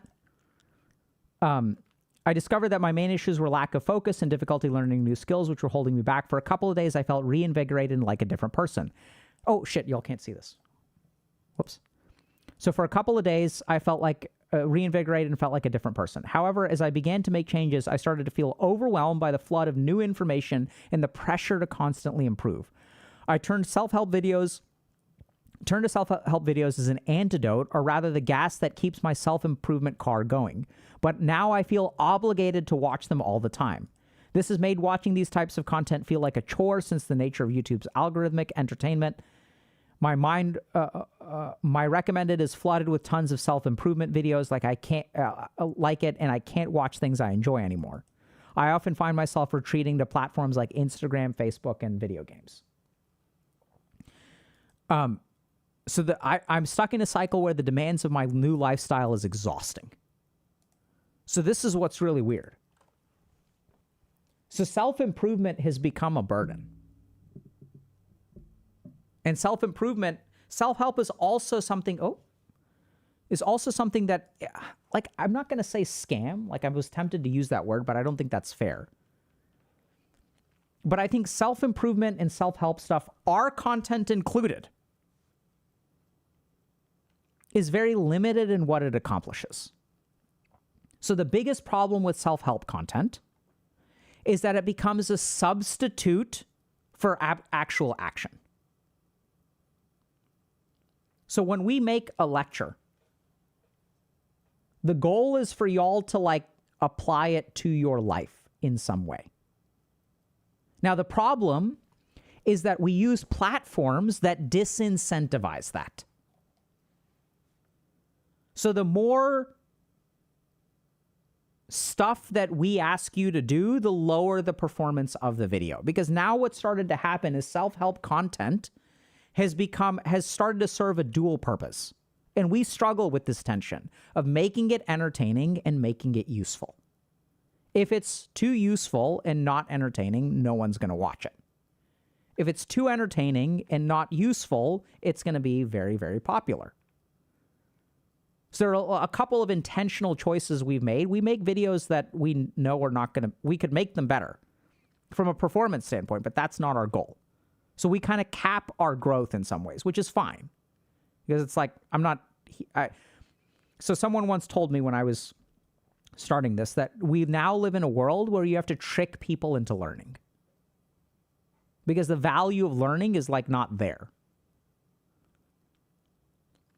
And so if y'all are someone who's like stuck, right? Because you're watching all these self-help videos, you guys watch my streams for a while, whatever. Like, we're happy to keep doing it. But let's understand, let's be clear about what this can accomplish and what this can't accomplish. This should never be a substitute for improvement. This should be a roadmap to improvement, right? You can't move by watching this. You can know where to move by watching it. And we fall into this trap where we're always just watching like self-help videos. But what are we actually doing? How many hours have you spent watching this stuff? And how many hours have you spent investing in actually making a change? And thankfully, a lot of people in this community have invested a lot in making change. That's why we have things like the Adulting Challenge. Like, a lot of people are doing great because they do apply it. But then some of us get stuck in this cycle.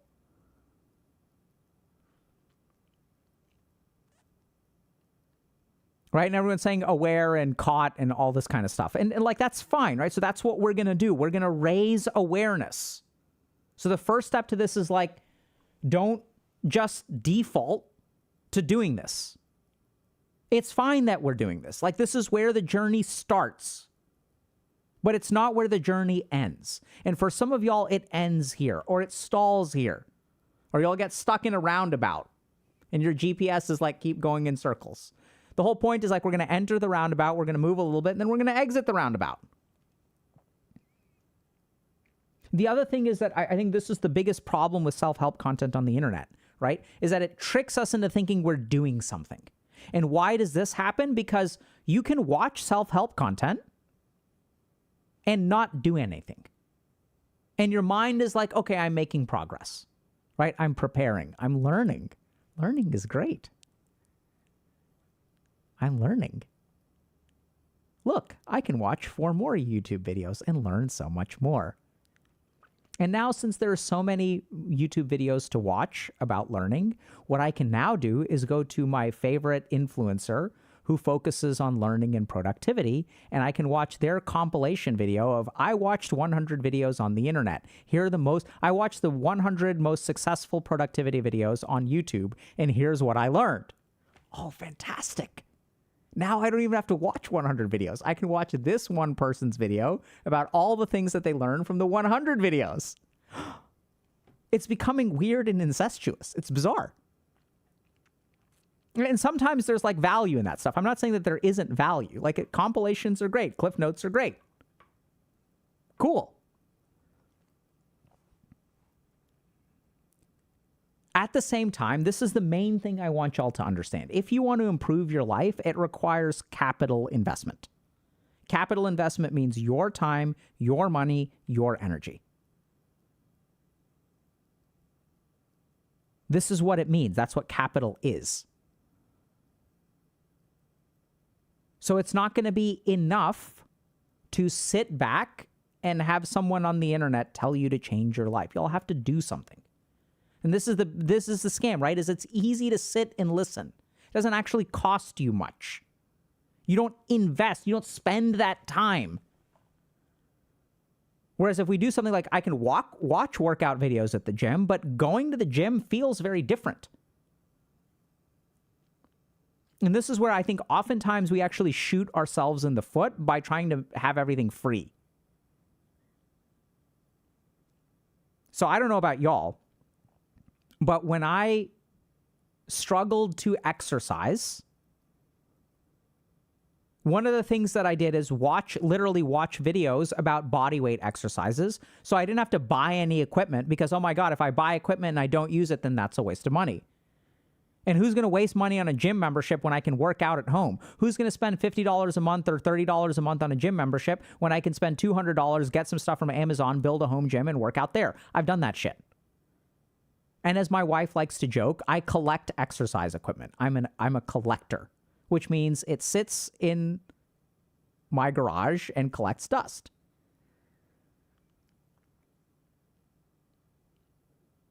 Because we try to save money. And then we don't do anything. Are y'all like that?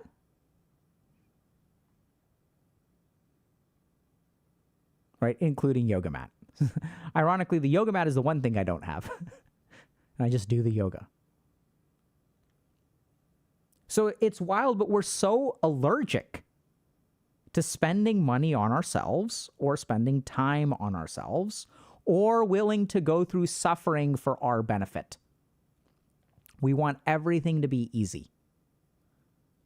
And this is the craziest thing, is when I think about all of the things that you could spend time, suffering, or money on, spending it purely on yourself is the best return on investment.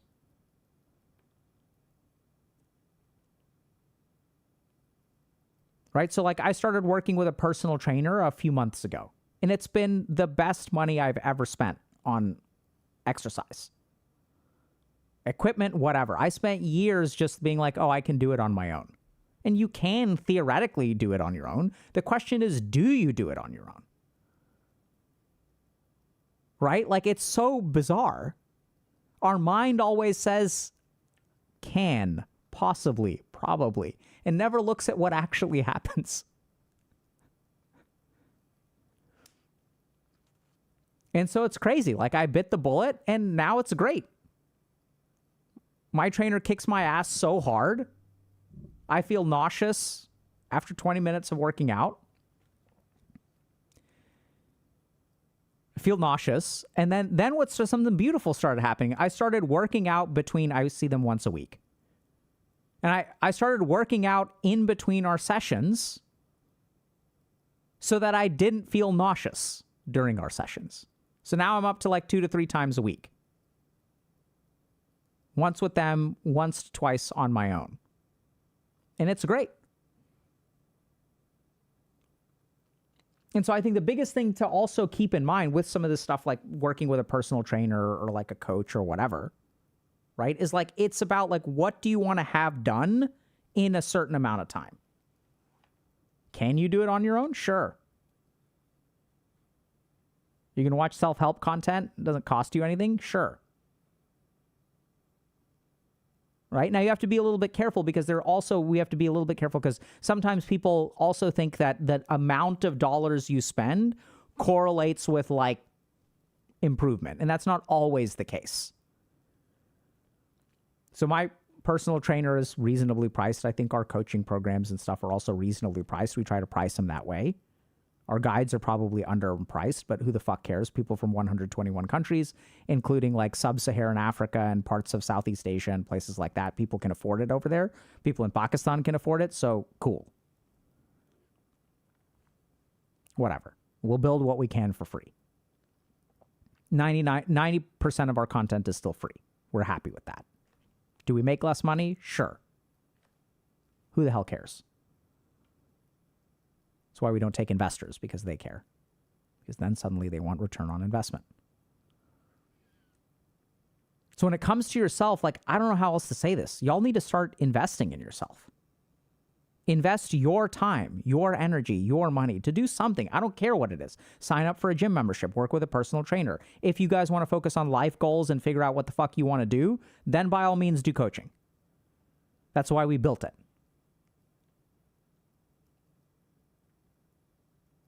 It's about saying, okay, 12 weeks from now, I want to have results. And it's cool. I've been working out for 13 weeks. My waist size has gone down by 2, and I had to get my suits retailored because my shoulders have gotten bigger. It's like, that's pretty fucking cool. And it took me 13 weeks to get there. Cool. And even me, the great Dr. K, who's done the yoga and the psychiatry, oh shit, I can't work out on my own. The great Dr. K.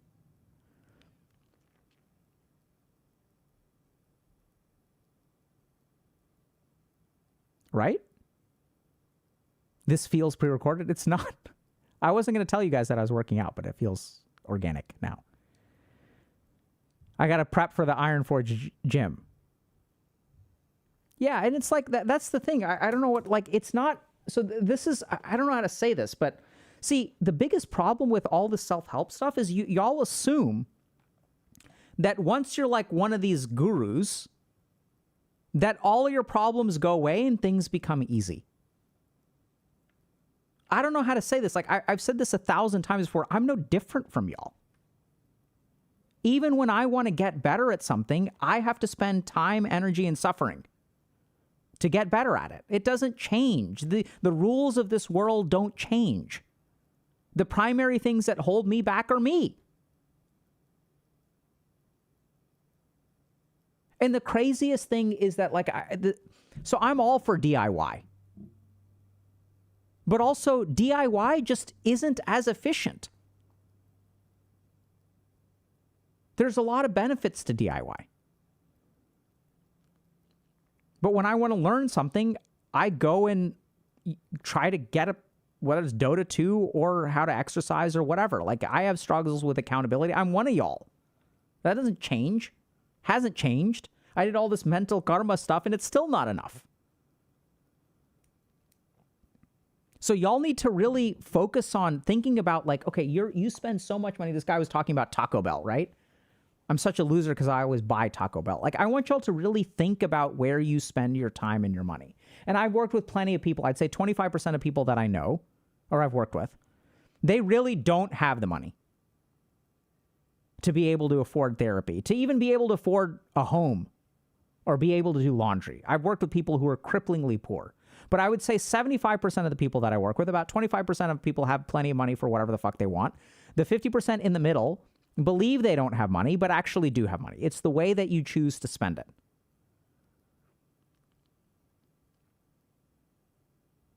That's honest truth. And maybe, I'm not saying that you guys have money. Like I said, we've had people who, from 121 countries who have used Dr. K's guide, and some of those people have currencies that you just can't afford much at all. So we're not insensitive to that. But the majority of people that I work with are like, they'll spend money. They're not willing to sacrifice what they get for the money. And number one is like people who are like, yeah, oh, you recommended this book. I can't afford this book. Is there any way that you can give me a copy? And I'm like, bro, you fucking get high 3 times a week. Like, where's that money coming from?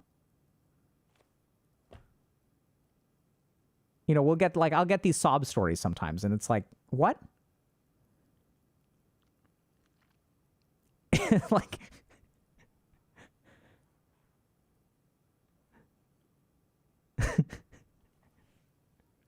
right? And like, talk, like, I used to like fast food. That shit is so expensive now. Like, it blows my mind how expensive food is.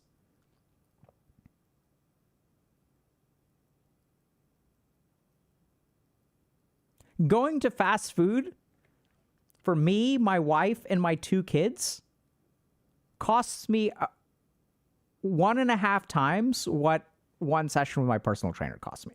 It's like crazy how some of the basic stuff has gotten so freaking expensive.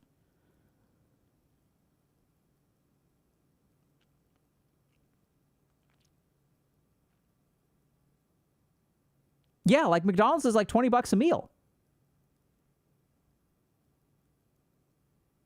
It's crazy.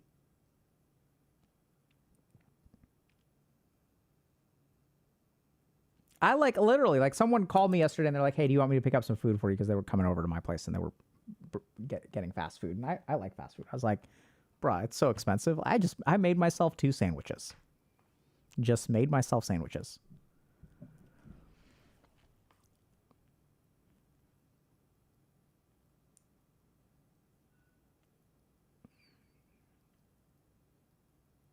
Anyway. Yeah, so like, yeah, I'm with you, dude. I've been there. Someone's like, I spent $100 at Wendy's this month. Like, I get it, dude. I get it. I've done that. Like, I was hitting up Taco Bell when they brought the Mexican pizza back, man. It was like Christmas came early. The brown people in the world were celebrated. I went to Taco Bell like twice a week for like 2 weeks.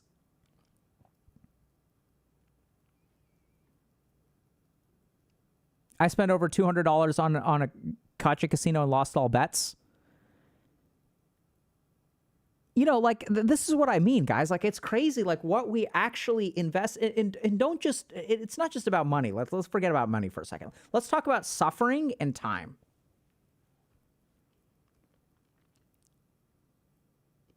Like, I started playing Deadlock. Okay? And the game is brilliant, dude. Have y'all played Deadlock? You guys done this? Y'all play Deadlock?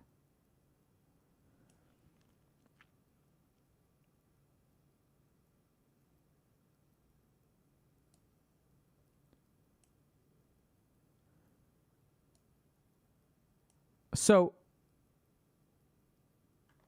like, so this is crazy. Okay, so this happens to me. I don't know if this happens to y'all. So, true story, okay? So I started playing Deadlock. First 2 games, absolutely hated it. I was like, this is awful. I don't like FPSs because I can't hit anything. I suck at aiming. Then what happened is I stopped playing it like an FPS, and I just pretended I was playing Dota. I was like, forget about an FPS. I'm going to just pretend this is Dota, and I'm going to play it like it's Dota. And then I fell in love with the game. I was like, this is wild. I played some Dynamo game and like Refresher Black Hole, and it was like lots of fun. And then I did something. I was like, I can't hit anything. So I watched some YouTube and stuff, and I was like, oh, people are like hitting things. So you know what I need to do? I need to get better at aiming. So I Googled aim trainer, and I started grinding my aiming skills. And then I was like, wait a second. Hold on. What am I doing here? Why am I investing time and energy to get skilled at a game when I could spend that time and energy doing something else? So then I did something.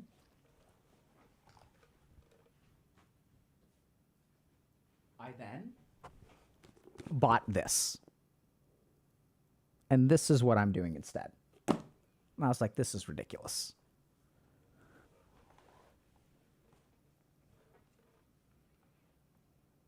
Like, I have another book that's upstairs. I haven't started this one. I ordered 2 books. And I was like, you know what? I could do aim trainer for 15 minutes a day. Or I could spend 15 minutes a day of reading about writing. 15 minutes a day of writing. And this is the crazy thing. See, I think like everyone gets caught up about stopping gaming. or drastically reducing your gaming. So I started an experiment, which maybe will become a YouTube video one day. I don't know. Where I started cutting 1 hour of gaming away from my life. So it's not that I stopped. I still play Deadlock. I still play Dota. I pay for Dota 2 coaching. But like even then, it's like, why do I want to spend 10 games of Dota to like get a little bit better when I could spend 1 hour with a coach? Like, you guys know how painful it is? Have y'all played video games? Do you know how painful it is to get better at video games? You're stuck. You try some new build and you're like, oh, I want to like try this new thing. And then you're stuck in this game for 52 minutes because the enemy doesn't end. I just lost an hour of my life. And for what? For what?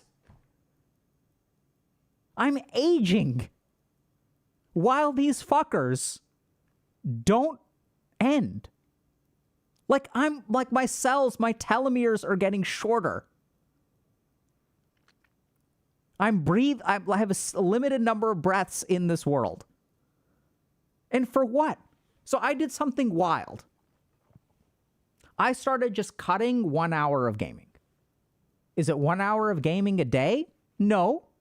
Is it 1 hour of gaming a week? No.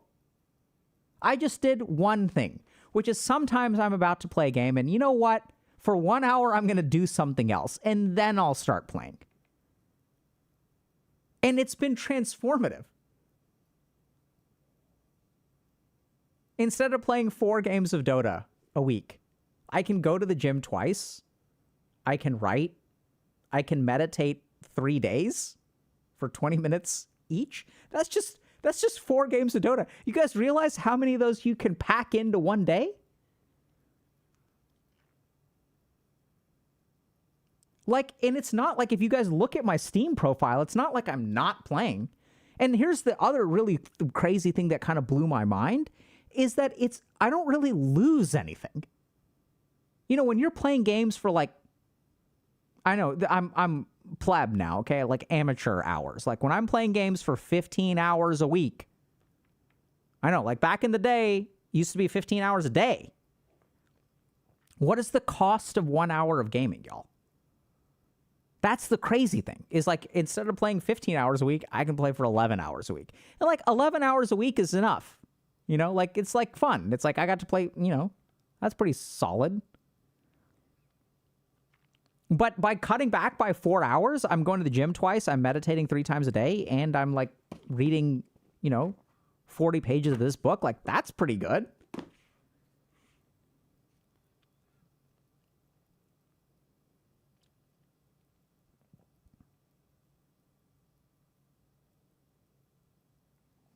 Right? And some people, someone saying, I work 48 hours a week, go to the gym twice, and otherwise spend all my free time gaming video games because I can't do much else. I don't know exactly what's stopping you from doing other things. But, you know, I'd be a little bit calculating about whether you really can't do anything else. And this is all I'm saying is like, here we are, like we're looking at all these people who, you know, really struggling in life, and fair enough, like life is challenging. It's hard.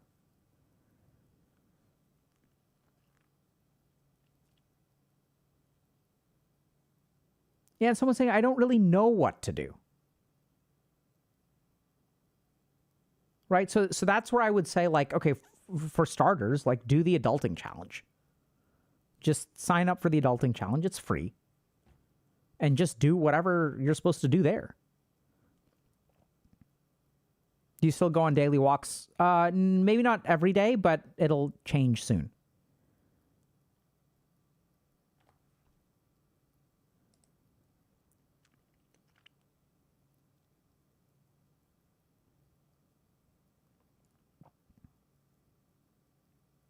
So we have an adulting challenge going on. Everyone's confused.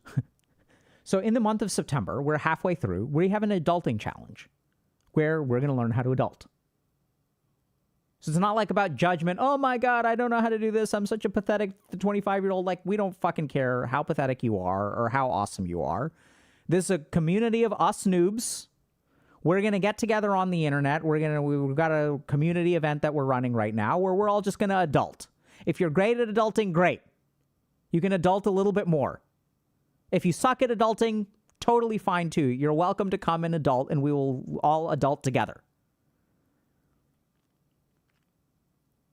Not adultery, adulting.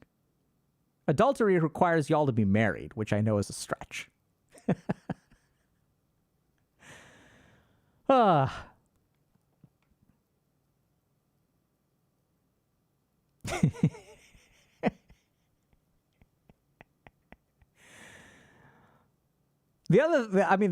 the stretch. The other stretch is adultery requires someone else to want to commit adultery with you, which is like, that's even a bigger stretch. Let's be honest. You got to be worth sleeping with. No, I'm kidding. That's just that. See, here's the other thing. Someone is asking, when you feeling a lot of resentment, right? See, you can take Dr. K out of the game, but you can't take the game out of Dr. K. The same toxic shitter that I was, I still am. Like, toxic shitter is just going to be toxic shitters. You know what I'm saying? Like that trash talk. Like, I grew up here, y'all. You're quoting the old magic to me. I was here when it was written. Dude, I was trash talking people on bulletin board systems. Do y'all even know what that is? Like, I was there when the trash talk was born. Yeah, people are saying AoE damage. This power that I have can be used for good or evil.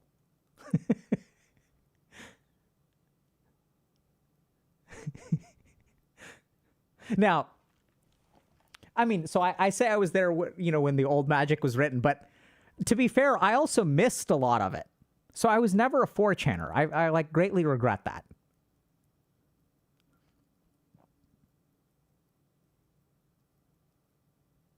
Dude. Oh my God, I'm so good at trash talking. If you guys want me to trash talk one day, we have to play video games. I'm lethal, man. I'm so good at it. Oh my God. So easy to get under people's skin. It's like, because, you can be like supportive and nice and things like that. But like, man, when I get pissed, it's scary, dude. It's like, no, I'm not going to do it now. Can you gaslight us? What do you think we've been doing for 2.5 hours? We're trying to gaslight you into thinking you can actually do something for your life and you can get better and you have some amount of control. There's a whole 5-year gaslighting project for you to believe in yourself. That's what we do.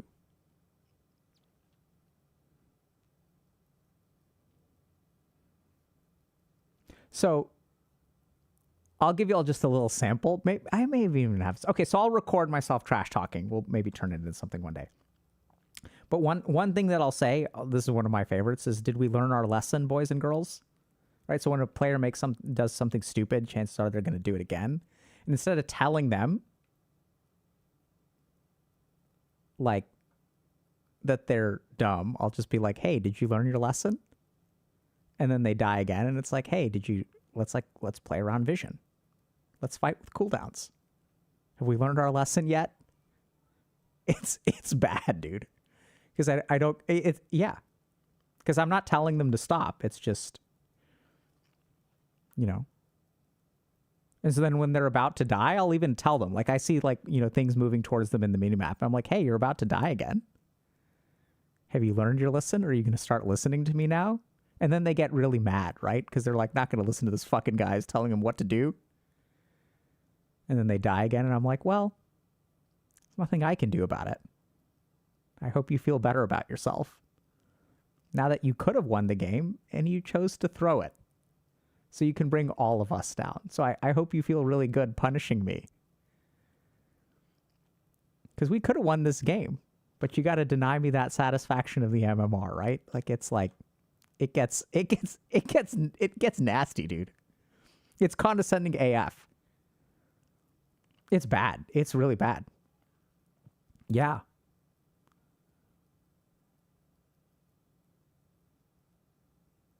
It's bad. It's really bad. So I guess someone was asking you, how do you get rid of the toxicity? You don't.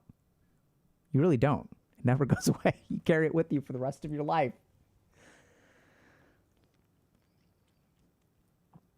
Yeah. Have you played Wukong? I played like 30 minutes of it. I got lost in the first 5 minutes and couldn't figure out where to go. Yeah, so it's passive aggressive. It's super passive aggressive. It's super tilted. I get tilted too. I act like I'm not tilted, but I am tilted. So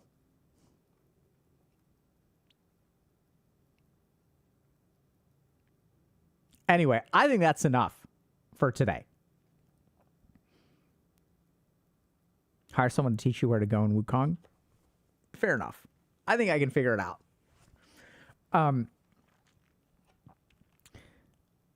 Yeah. So look, end of the day, I know I was going to make a more set plan for, I know I started writing on the iPad, but like I said, I was just hoping to hang out with y'all for a couple of hours and maybe we'll learn some things. What are kind of some of the takeaways? Okay. So the first thing is that, so if y'all are behind in life, the one dimension you should really focus on is your internal dimension. So you're, like, I really want y'all to think about this. The way that you respond to your thoughts, the way that you respond to the outside world is actually the most important thing that you can change. Right? So be critical about your thought process. I'm going to give y'all one or two other tips. So if you want to be critical about your thought process, you absolutely have to externalize your thought process. Here's why that's important. So I want y'all to think about it. It's so cool. So when you are thinking, you are not recruiting your sensory circuits in the brain. So if you want to really understand something, if you want to be critical about something, if you want to understand if something is right or wrong, it's way easier to do when it comes in through your senses. The circuits are just completely different. So when something enters through our senses, it goes to the thalamus and our auditory cortex, occipital cortex, and our brain interprets external information. When we interpret external information, it becomes way easier to see what is good and what is bad in the external, when it comes to the external circuit. So I'll give you all a simple example. Writing a resume is harder. Thinking about what goes onto a resume is harder, but if you read someone else's resume, it's way easier to see the problems in it. Does that kind of make sense? Like, you can produce a resume that will be way worse than when you critically examine even your own resume. So even authors figured this out, right? So what Stephen King says is, he says, like, write a book and then stick it in a drawer for like 6 months. So authors figured this out, that if you want to have high quality writing, you have to separate out the generative process from the critical thinking process. It's not about writing, it's about editing. So this is another good example of that. So when it comes to self-improvement, we need external perspectives. So external perspectives can be you recruiting your own sensory stimuli. Journaling is great. And this is where the purpose of writing a post is not just to write it. It's to critically examine it after you're done, right? That's why you should journal. Why do I think this way? Because if you just like journal and you just vomit out negativity and then you just read in the negativity and get triggered in your own head, that's going to just be toxic. And even if you do something like work with a therapist, I've had therapy patients who come in and they'll just vomit out negative emotions, and then like we don't critically examine it. So the whole point of working with someone, therapist, coach, whatever, is to critically examine what is going on within you. Why are you not motivated? Why do you struggle with follow through? And sometimes, especially, we see this a lot with coaching, where people will have setbacks. But there's a big difference between whether a setback returns you to zero or someone can help you pick yourself up off the mat and not lose too much momentum. That's one of the biggest things that leads to good outcomes. Because we all have setbacks. But when I have a meeting with a personal trainer or a coach or whatever that's in 4 days, a 1 week setback only lasts 1 week. So I want y'all, last thing is that I want y'all to invest in yourselves. I don't care how. So if y'all are focused on things like figuring out what you want to do, life purpose, motivation, setting boundaries, understanding yourself, that's what our coaching program is for. If you're struggling with something like depression, anxiety, suicidality, homicidality, addiction, that's what things like psychotherapy is for. But it doesn't have to be psychotherapy. There's a lot of free stuff out there too. If you're struggling with addiction, start going to meetings. If you don't like the Christian perspective for Alcoholics Anonymous, go to Refuge Recovery. That's like a mindfulness Buddhist kind of perspective. Invest in yourselves. Spend your time, your energy, we didn't get to suffering, to invest in yourselves. And investing in yourself can start with watching something on the internet. That's totally fine. But it shouldn't end with something starting on the internet. It's what are you going to do after? Right? Are you going to go for a walk? What's the other book? It's Chuck, the author of Fight Club, wrote a book on writing. That's the one I'm reading.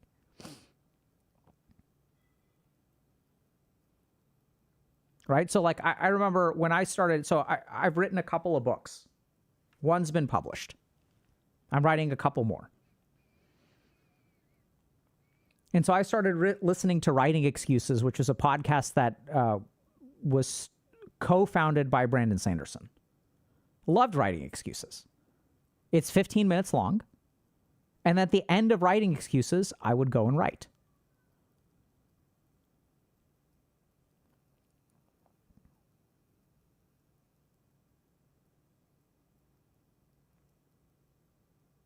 Yeah, I think Brandon Sanderson's great. Read a lot. Write a lot.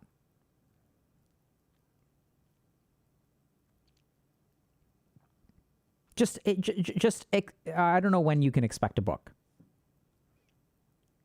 Someone was recently explaining to me that I don't have the luxury of time to write a book. Because there's like more important stuff to do. Right? So I want y'all to invest in yourselves. Like, growth is hard. It means critically looking at yourself, spending your time, spending your energy, spending your resources, and dealing with suffering too. This is the other big thing, is everyone wants to get better, but no one wants to suffer for it.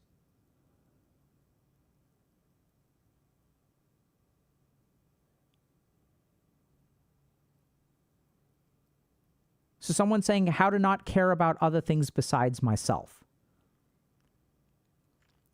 So a lot of times we get so caught up in other things. And one of the saddest reasons that I see people get caught up in other things is because they don't think they themselves are worth getting caught up in. When I see people who are like super diehard sports fans, like sometimes it's fun, but sometimes it can get toxic. Because my life isn't worth living, so I have to live vicariously through someone else. I also see that with parenting. Why do parents get so caught up in their lives, in their kids? Because their lives aren't fully worth living on their own. Should you be invested in your child's life? 100%. But should your child be all of your life? No. Not good for you, certainly not good for the child.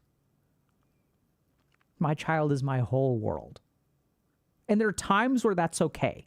To build your world around your child, I think is fine. But if your child is your world, at some point they're going to grow up and leave, and then your world is going to come crashing down.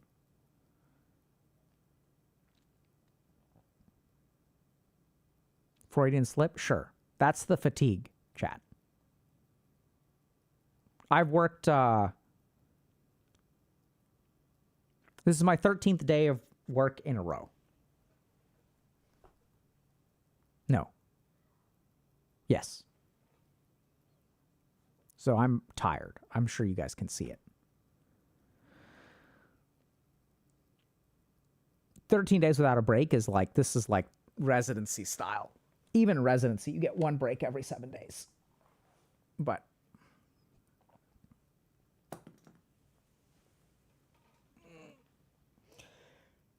day off tomorrow.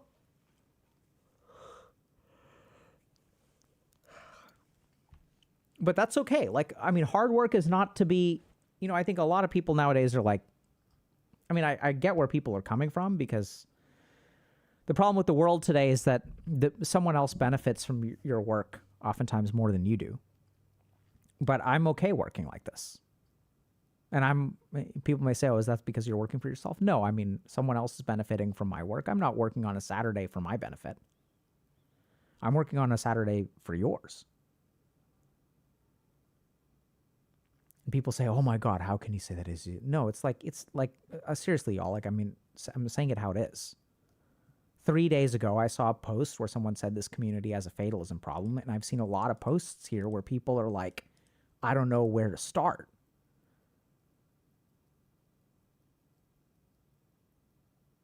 Does this make me a great person? No.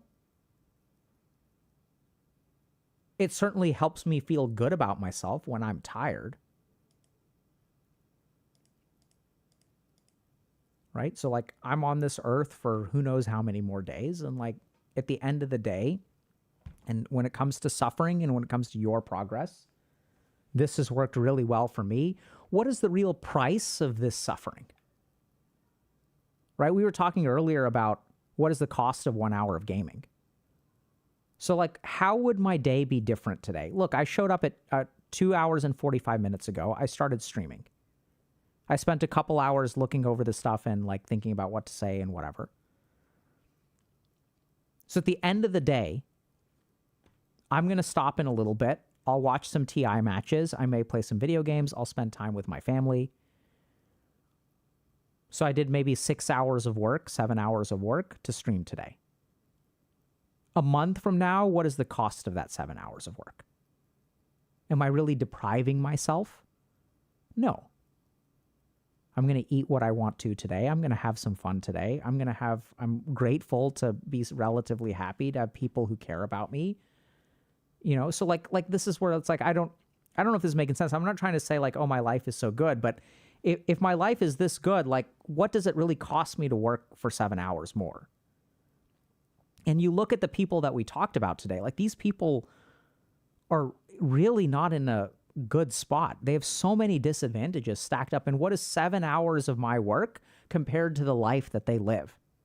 It's not even remotely fair.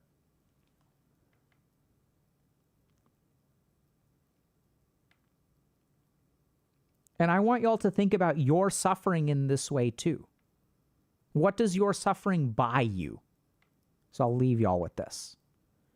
See, the really confusing thing about life is whether we spend suffering or not, we end up suffering anyway. Life gives you suffering. And then what happens is we try to avoid suffering. I'm afraid of this and this may not work out. And then, oh, this is going to make me feel uncomfortable. But the suffering is happening anyway. The problem is that y'all aren't using suffering as a resource to improve your life. So you're just taking it on the chin. Suffering is the most important resource that you have. And instead of just having it for no benefit, have it for some benefit. It's crazy how we don't think like this.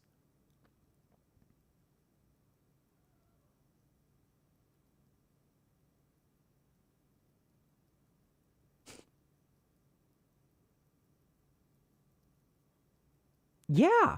I mean, look at all the posts that we looked at today. Are those people suffering? Absolutely. What are they getting from it? Almost nothing.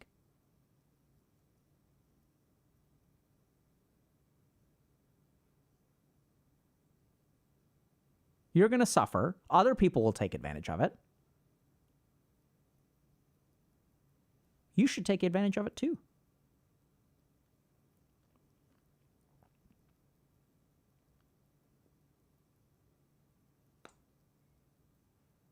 Someone's saying there should also be happiness too. I mean, I agree with you, but I think unfortunately, like, that's not what we know happens. What about self-harm? I mean, I think if you guys are struggling with self-harm, you should work with a professional. Go see a mental health professional. How do we spend our suffering well? Great question. There's one really simple way to spend your suffering well, which is to choose it. So every time you go to the gym, you're going to suffer. Every time you do dishes, you're going to suffer. Every time you apply for a job, you're going to suffer.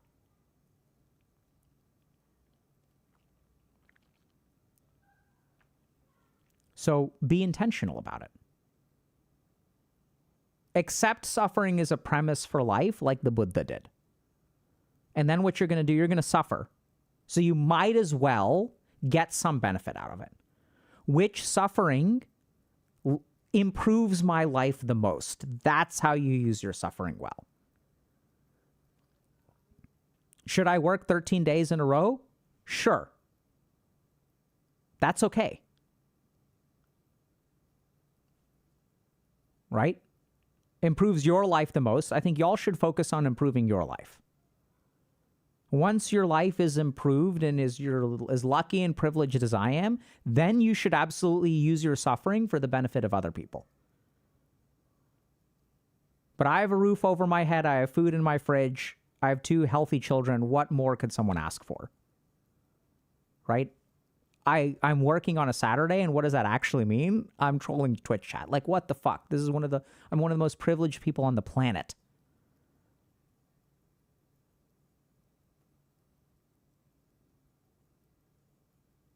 Right? So it's like, what's the purpose of this? Is it to have a yacht and sail around the Mediterranean? Sounds great. I would love to do that. But how does that, I mean, like, the world is so imbalanced.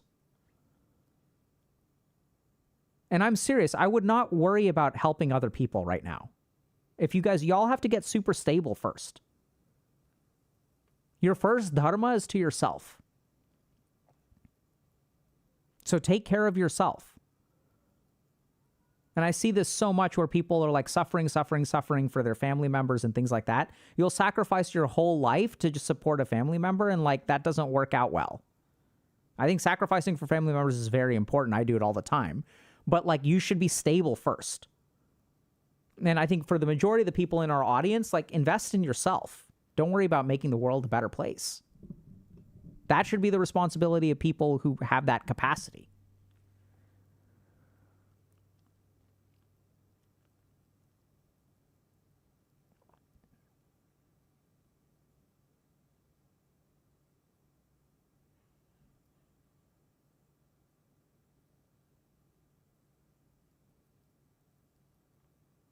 Okay.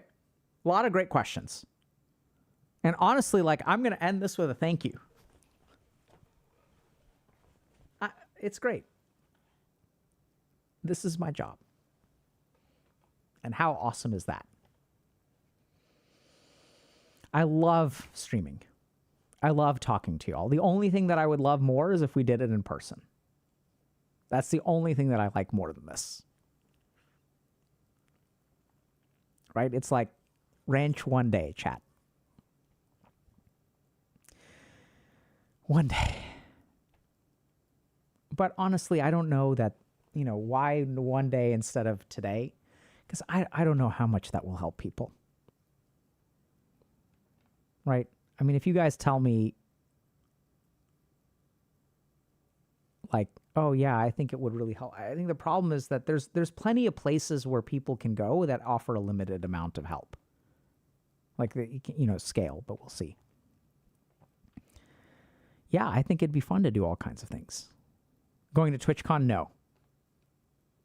I'll be traveling a little bit, but... All right, so I'm going to maybe watch some Dota. I'm going to eat something, have some lunch. Thank you all very much for coming today. And we'll see y'all, I don't know exactly when, but, we've got, let's go ahead and lock some of the stuff. We should still have videos being uploaded.